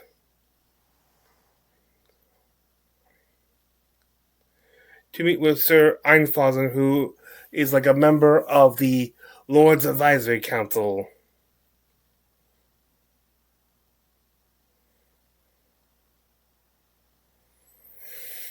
And he's here to offer more resources to the arcane, their magic night thing. I forget what the actual name is. What he says. He's saying, we'll get more resources.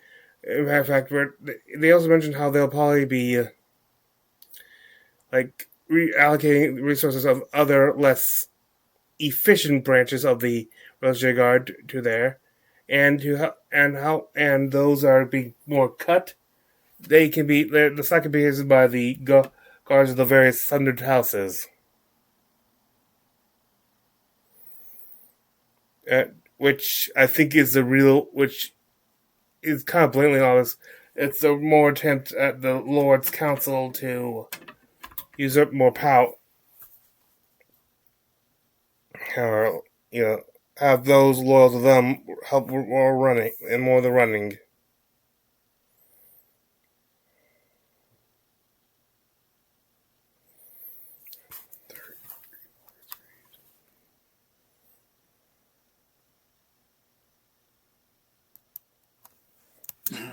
Sorry, what are you looking for specifically? I'm just looking.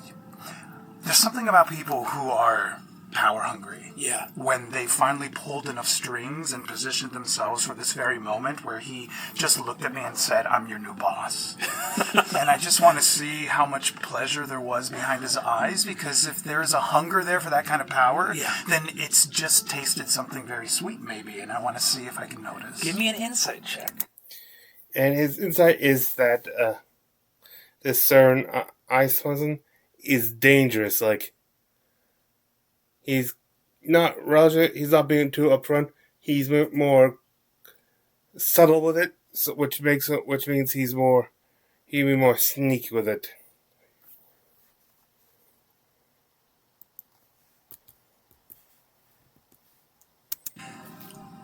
I guess the men-at-arms of the House Einfasen don't know how to detect magic with their eyes. Yeah. Which is why they're Let's hope that stays that way. Well, let's hope it does. Because I think they're also visiting the Pentaveral today. I'm not surprised. I used to think, actually, I think I might have said this before, but I think I described the Pentaveral as being the same thing as the museum. I don't, based on what I was saying, they're part of the, maybe the museum is part of it, but maybe not, but Pentaveral is specifically the magic area. No private today. I'm not surprised. Which is why we're...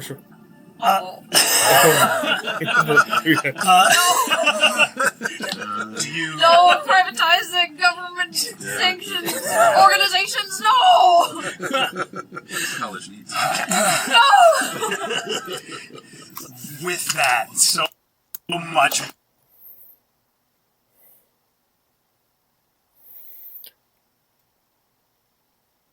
Then, well, speak that we go now to the Pentaveral, the school, the magical school. Well, it's located within the Embers, the Dwarven district of the city. It's sort of like you can't tell when you actually enter the. They describe it as being one of those things where it's a big campus. You can't actually tell when you enter it from the city into the actual campus itself until you see stuff that specifically campus activities.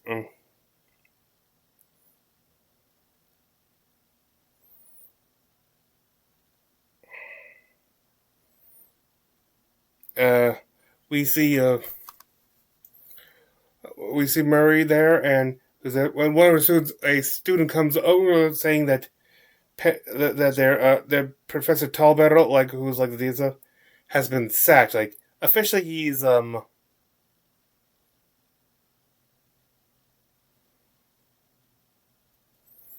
he is retiring voluntarily, but he's becoming more forced out, and the Sundered Houses are definitely behind this. She goes and meets with the now ex-dean, and asking why not fight this. He goes with different things, and eventually reveals that they've convinced the Revolutionary Council to revoke the school's right to cast spells on campus. This is a magic school, so that is it's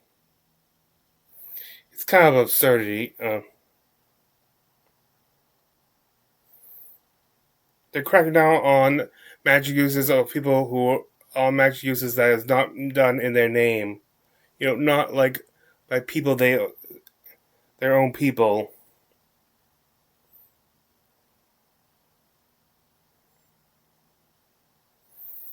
Talbot, he can't fight anymore. Looking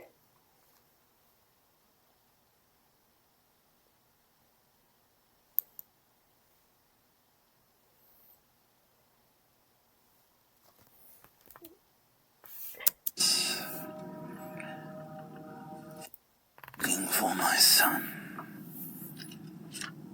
I believe he studies at this place. And we're going to leave there, and I will ask everybody at Hal's house to jump on in. Big tradesies. Alex, I'm fucking coming for you, man. Bro! What did you do to piss off Eddie? Primus Taconas.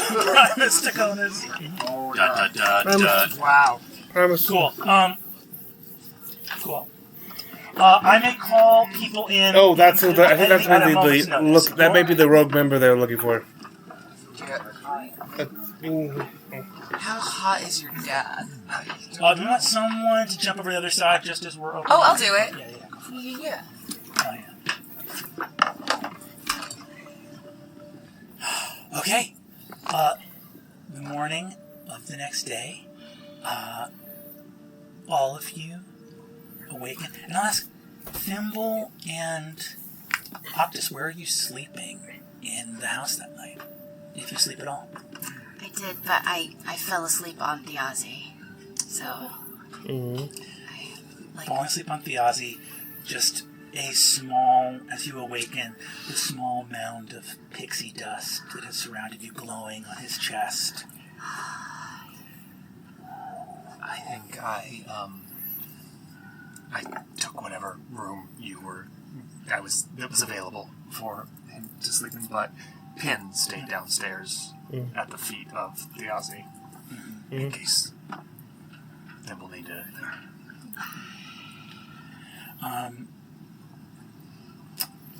Awaken Hal and Taisha. I think you guys awaken. I would say that Hal barely slept. And years ago, when we had children together, obviously we shared the master bedroom in this place that we built. But once you left following your convictions into the world, the room that was your study, your quiet place in the house, I continued to tend and kept it full of greenery and put a bed there.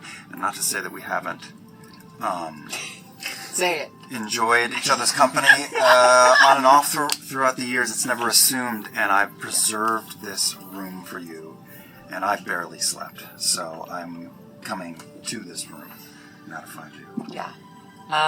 By the way, I think Octus, it probably would have been like this room. I think we're used to like splitting rooms. So up incredibly early. By the time it's Hi. Good morning. Is he awake? Hi. I'm still asleep. No, he'll be up at the crack of noon. Are you sleeping in the same room as them, or in a different? I'm sleeping in the same room as Taish.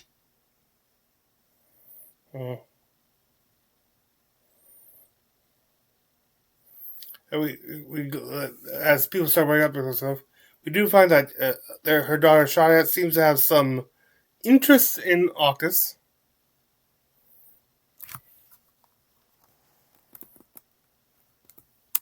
Look, I don't know. I just want to think about this. He's not necessarily my type, but I just... No, I make a move, girl. Yeah. Make a move. It's weird, but it's not gonna make a move. Do something. Do something. He's like is he your protege? No, I did it. I work with him. A little, not that much. Okay. He's never had sex. That's an overshot. Up to the roof of this place where you can look out over all of the neighborhood of the Rookery. Yeah. And the sun is just barely coming up, and there are magpies sort of warbling to each other from the rooftops up here. Did you sleep? No. God, how are you? There's a lot to do today. Okay, you look great. Terrible. It's at this point, during the next part, that I realize they still need to do the burial, too. Please. I am glad you were here. Yeah, he knows that she was very interested about why Wick was there the other day. Explains that he didn't want to. Well, he wanted to say about, but he didn't want to just help him escape and stuff, and be on the run and have his brother on the run and not be able to see him. He wanted he's trying to go through back channel stuff to get negotiate things, so an official release, so he doesn't have to be on the run.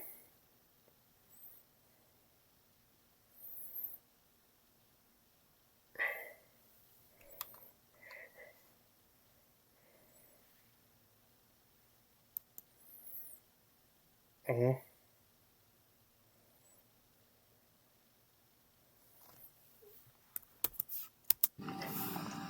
He saw a little,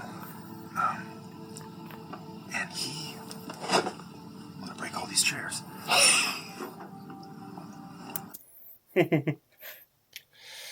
Yeah.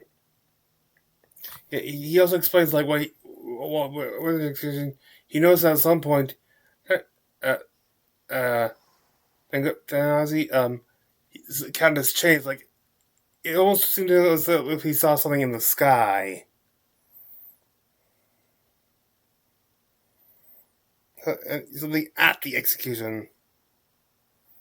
They agreed that they need to spend some time trying to figure out what it was and just what happened.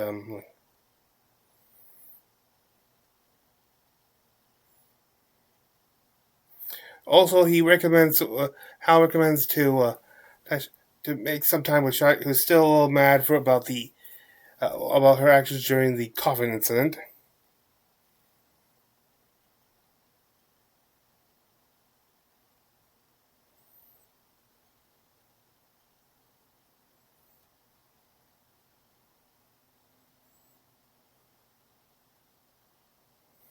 And then Thimble has at this point waken up after a while. So she spent most of the night after making sure to neat up body, making it sort of like glow gold, giving a light golden glow, and picking out a few of the treasures people give him to keep her precious. She said, "It's what thank God he wanted some of these to go to good use."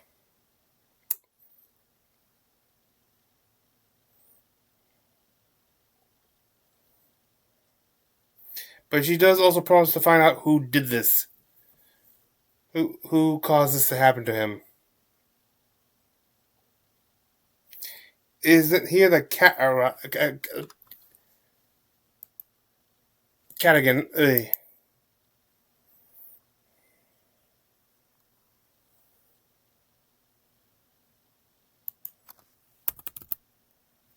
Do you want to drink more or not be?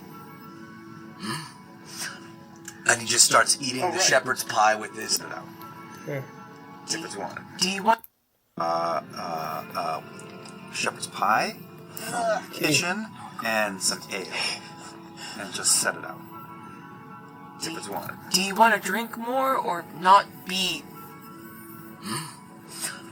And he just starts eating the shepherd's pie with his hand. No silverware, just kind of scooping it in his mouth. Jenny, honey, have you been? He's scooping it down to the dog at the same time. Dog's eating it out of his hand and he's going right back into the pot. Just sort of looking at everyone. You've been inside around people, yeah? He didn't raise you? I love people. Great. Okay. There's a glass jar of honey down on the same table. Octus wasn't asleep. He couldn't hear either of you because his consciousness was inside Pin downstairs.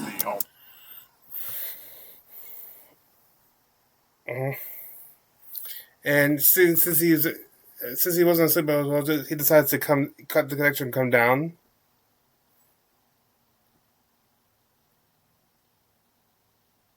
We learn a little more from about Cadigan. Like he was like a soldier, like a very soldier, while the guy was more of a non-commissioned officer. You're like a corporal or sergeant or something.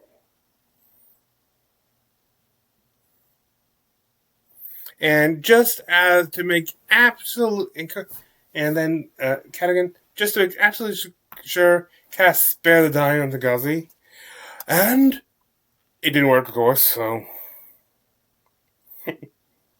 Though,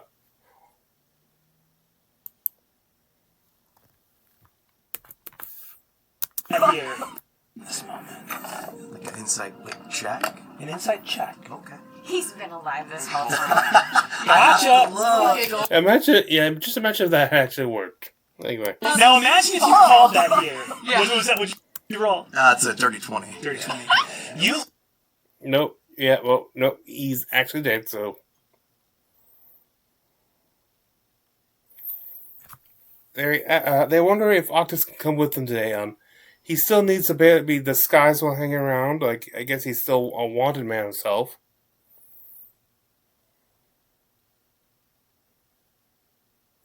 Oh, then they'll make sure to give Howler to give to the proper recipient. Or which is to say that recipient is Look different. Yeah? And hopefully that'll work. Yeah. No, I'm coming with you. Okay. We gotta go. Thimble. You look, Caddington with you, Octus is coming with you. I think I'm better served finding Murray and Azumi Oh, and fuck! Murray! Wait. Valaire. The letter. And I go fly down and I give it to you. Hal, this has to get to them. Oh, all right. To Valaire, right? Or to Murray, yeah. To Murray. Murray. You know what I mean. Valaire. It says Murray on it. Okay, I'll read the Murray. There's a letter that says Belair on it. That the letter says Belair, and Thimble is saying, "This is for Murray." Oh wait, you started it, dude. You were also on it. So, yeah. That tracks for the last 24 hours. I think it's first time, but no, he actually says. Did you get it? Wait, is it wrong? Yes. Yeah, it's wrong. Yes.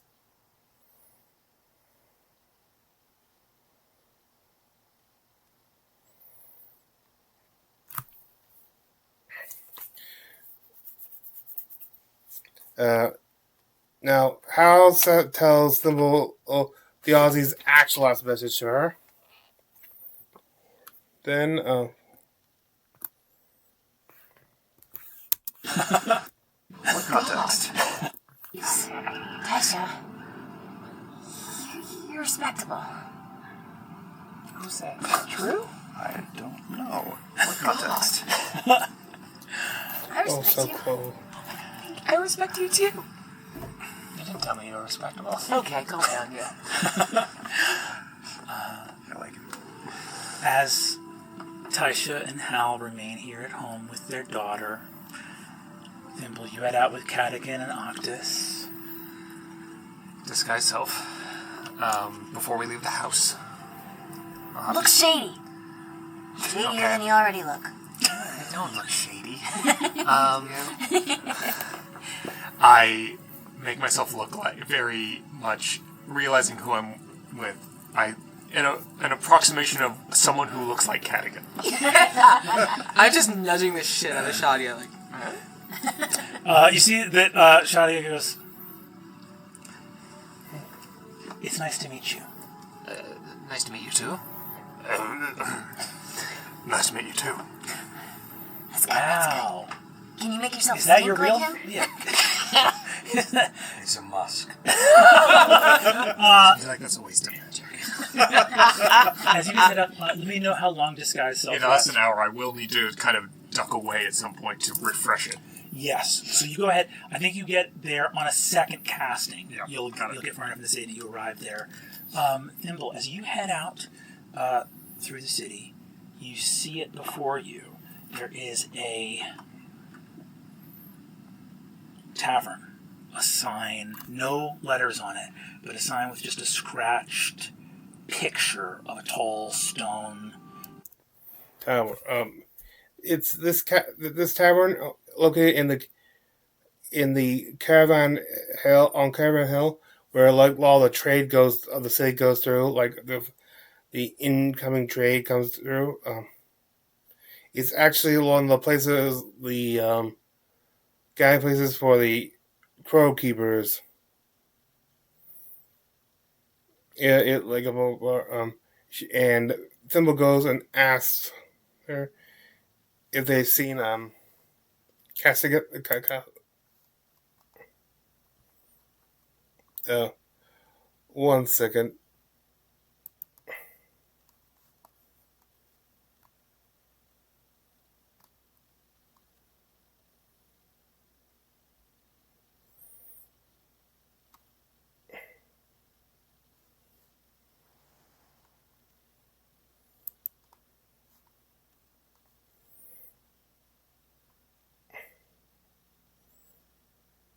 Casimir here.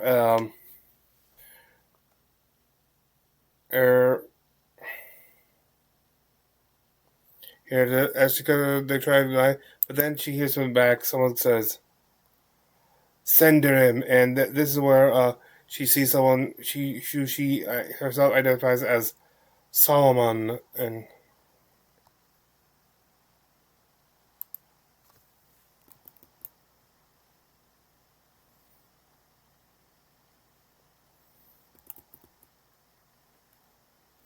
Voice from inside say, "Send her in."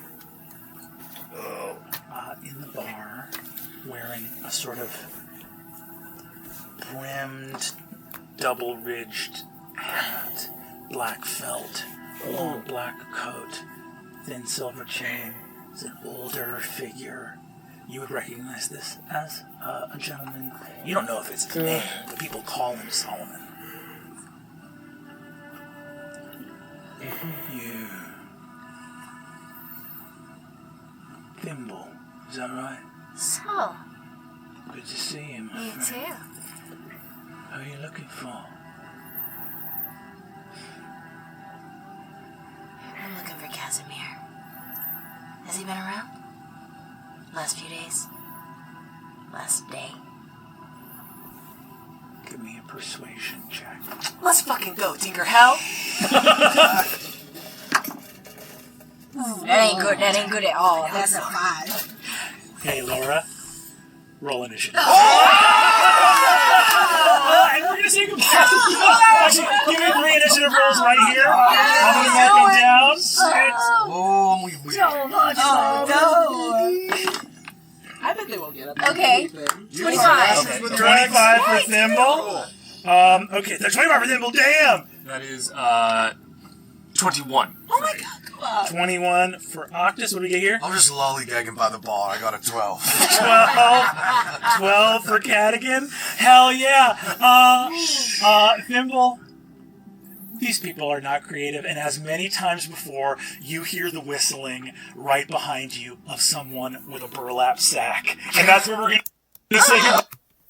yeah, and this is for a second. I thought, when I first saw it, I didn't quite put a timestamp for this end of the clip because I thought they were nope. There's still one last scene to have. Later that night.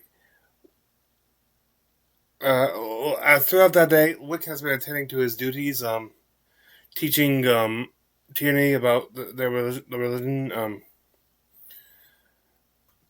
dealing with the filament accident.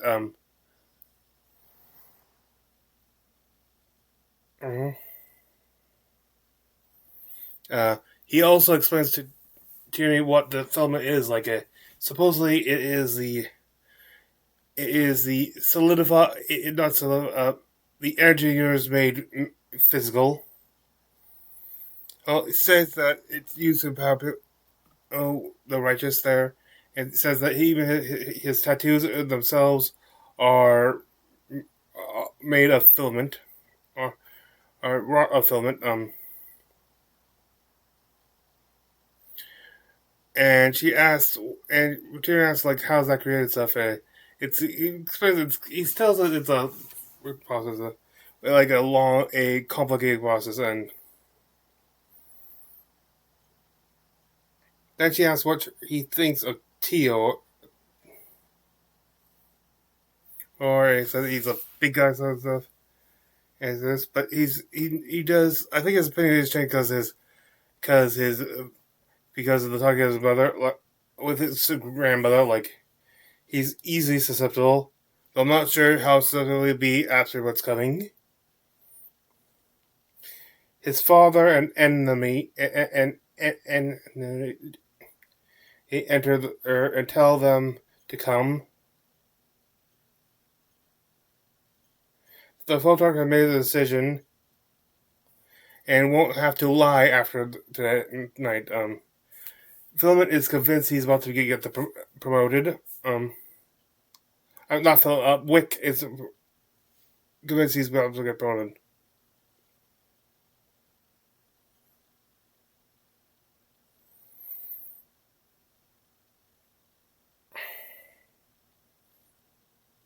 They go downstairs and they're told that they're about to see the prismatic retort, which is where the filament is brought into being.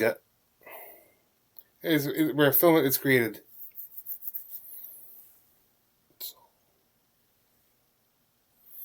Oh, and they heat the door with runes. Some that he could reverse, and there is a reference to or a magic version of an ancient sun god, Townsol.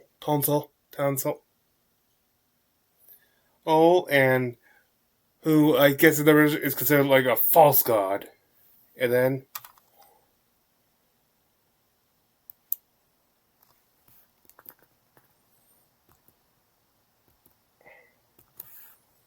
of the fallen worshippers of Tansol, god of the sun. oh, so it's about the worship. Letters don't reference him, but you recognize them as part of that ancient alphabet. But of course, Tansol was a false god. So, doors begin to crack open, and a beam of light Be back real quick for the ending. Moves through, and quickly diminishes. You see within, chained to either side of the wall, are enormous warhounds. You see that each of them, their slavering drool sort of glowing bioluminescently as they... You see that each of them barks, and as they do, you see that you feel a pulse of some kind of innate spell from them, and you feel not harming anything, but dispel magic cast over you.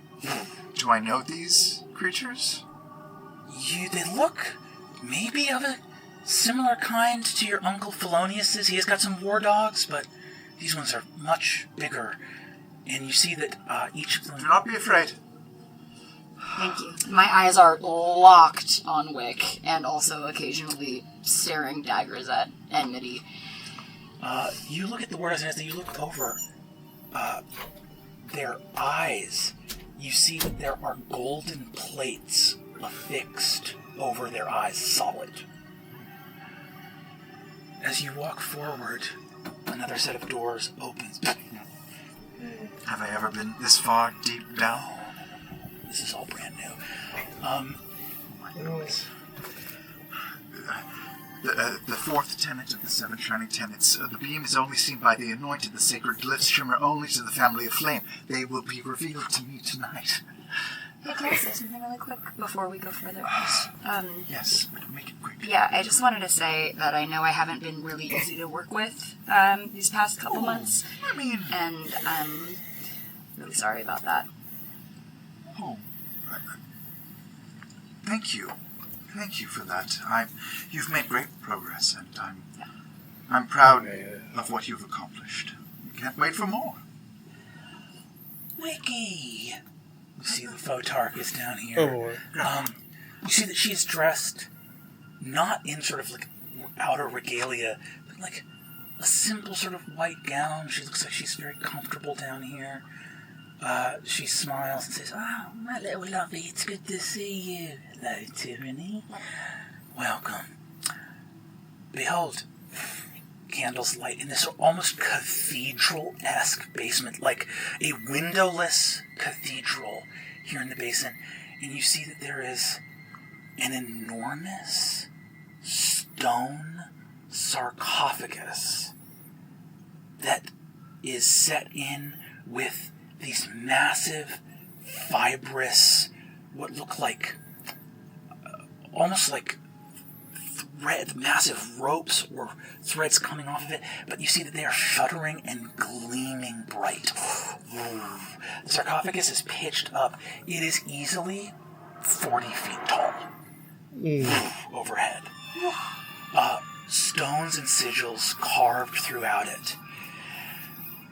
You see that Goddard is walking over and twisting these places where these essentially fibrous tubes plunge into the sarcophagus and tightening them up. And as he does, you see his hands are smoking a little bit. Yanessa looks at you and says, "Wiganda, there's no two ways about it.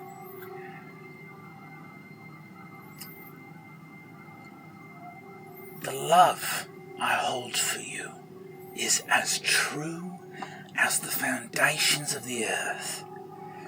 And I need you to know that, because that love is true.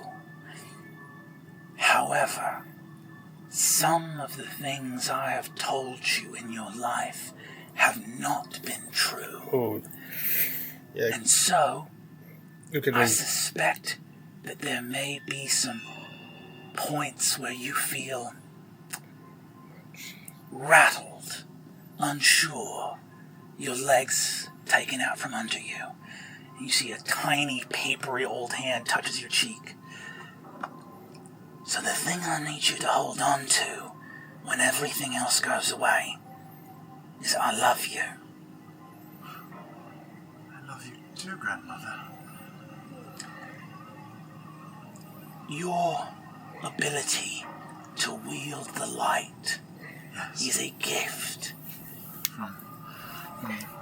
From the cosmos itself, yes. We all must carry the light as clerics of the Candescent Creed. It's less a gift of the cosmos than it is a gift of our family. And it's less from any given creed than it is from faith, belief. Goodness. Justice. Goddard, open the retort. The machine. This is the machine that distills the light into filament. As you wish, Mother. Goddard goes to undo his blindfold. Takes it off. Beams of light emerge unbidden from his lidless eyes as two beams of light funnel into the base of the prismatic retort.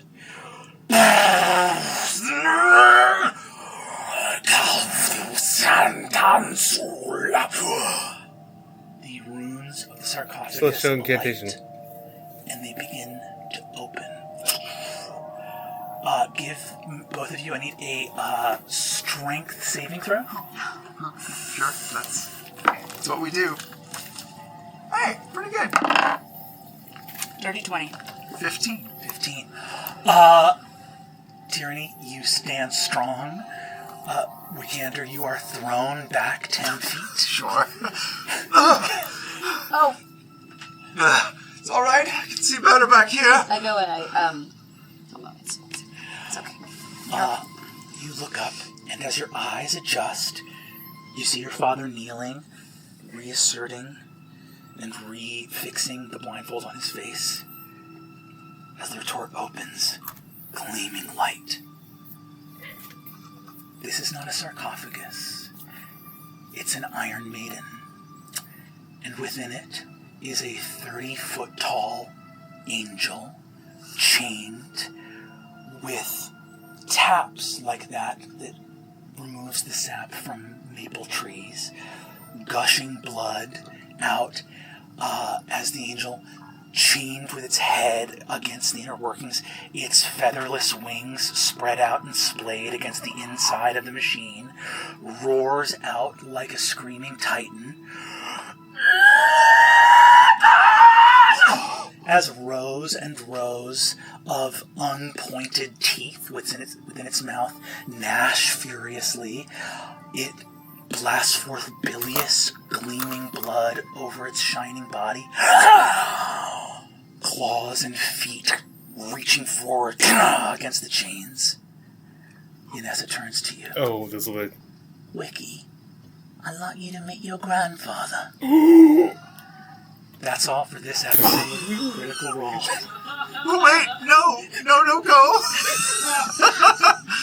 And we'll see you next week. No, don't cut. Shit. I gotta tell you some stuff. And with that, let us get into the final part of the evening. My homebrew, the Oath of the Wyrm Rider. If you're wondering why I chose this one, this was the only one I had completed. Right now, I'm gonna try to get the others. It is the Draconic Paladin. The tenets of the world. Right now I only have two. Protect what is precious to you. Your treasure, whatever it is, belongs with you. Any who try to take it without your blessing will be dealt with. I like to do these things.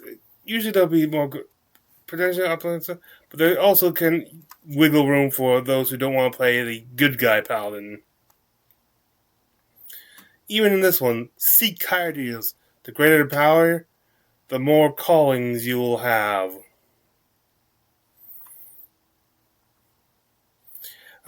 Normally I would go into the oath spells, which got next few level, but first I want to get into Channel Divinity, to your other third level ability, Channel Divinity. When you gain when you take this oath's third level, you gain the following Channel Divinity options. Dragon's Call. You can spend any one of your spell slots to cast Summon Dragons, the 5th level spell.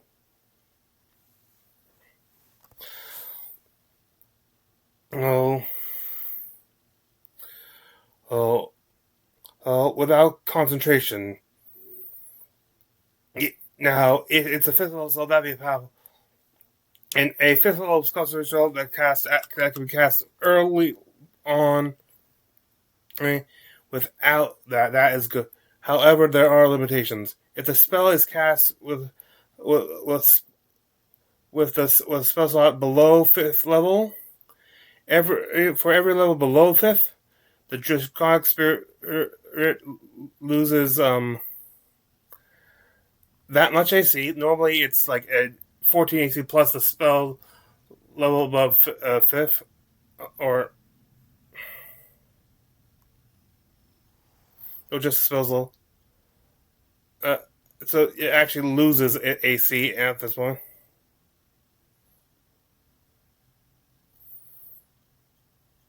Actually, I might have to revise that and just drop that because it'll just simply have lower no matter what.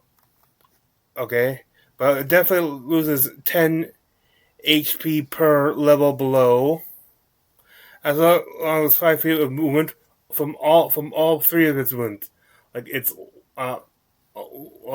traditional speed, it's on ground speed, it's in air speed, which is usually 60, and it's also 30-foot swim speed. And also, it loses that many resistances. Like normally, the Draconic Spirit has 5 resistances, but you only have the same level of resistances as the spell level allow you cast it. And after using after its breath attack, you can't reuse it until you roll higher roll higher than the number of uses you had since this thing was summoned. With the die used for the roll being if it's the first level spell used, a D4. A second level spell is a D6. Level 3 will be a D8. And level 4 will be a D10. And those are the restrictions. However, as another bonus though, you may cast your Paladin spells through your Draconic Spirit that inflict damage matching one of its resistances. Meaning, if you lower levels, of course, it has less options to damage types to cast with. Also, your other ability, Spell Horde, or combine stuff. It's just you combine any number of spell slots that are below 5th level with other spell slots below 5th level when you use it. Keep in mind, you got 2 uses of Channel Divinity let's say you could combine them into like a 3rd level spell to then use this to some of that and have it less restricted. Now I want to do that because it casts spells matching the resistances there, which would be fire, ice, fire, cold, lightning, poison, and acid. Which paladin spells don't have that many that inflict that. So stuff that, as long as stuff that's also just goes with the theme, I had to go with ones that expand its field to mainly focus on spells with those type of damage, such as absorb the first level spells at third level, absorb elements, and of course chromatic orb. Then naturally I have to have dragon's breath as it's one of the second levels, as long as Nethar's mischief, which specifically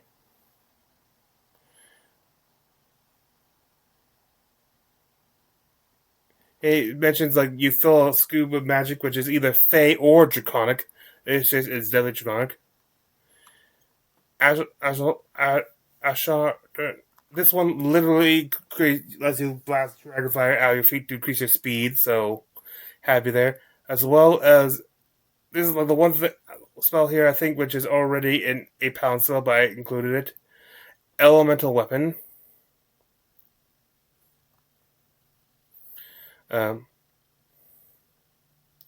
There's also for your fourth level spells, you got Elemental Bane and Fire Shield. You can do fire or ice, damn. And then finally, at level 17, you get your fifth level spells, Conjure Elementals and Telepath Bond. That is specifically a reference to the Aragorn series. This is basic Dragon Rider. So.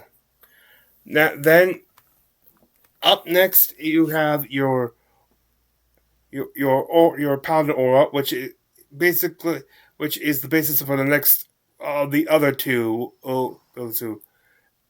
Aura Resistance. Starting at level 7, you reinforce nearby creatures with energies of less common dragons. While you are not incapacitated, you and creatures of your choice within 10 feet of you have resistance against either thunder, psychic, radiant, necrotic, or force damage. You choose during a long rest, and you can switch it out during a long rest. When you reach level 18 of this, the aura affects creatures within 30 feet of you. Which is standard. This, by the way, is still using the 5e format. We'll be creating the D&D 1 version of this at some point. And then you also have dual auras, now at level 15, which means that both you and your dragon emit the aura resistance. Finally, at level 20, your capstone ability, Draconic Empowerment. The aura resistance, whether it be from you or your dragon, grants those affected with more draconic traits. They gain immunity to being either charmed, frightened, or poisoned, which your dragon spirit is immune to all these conditions. And you choose which one is during the long rest. And they also have blind sight up to 20 feet, which is a common draconic trait. With that, I thank you for joining me. This is Free Night Adventure. I wish thee good fortune on the quest of life.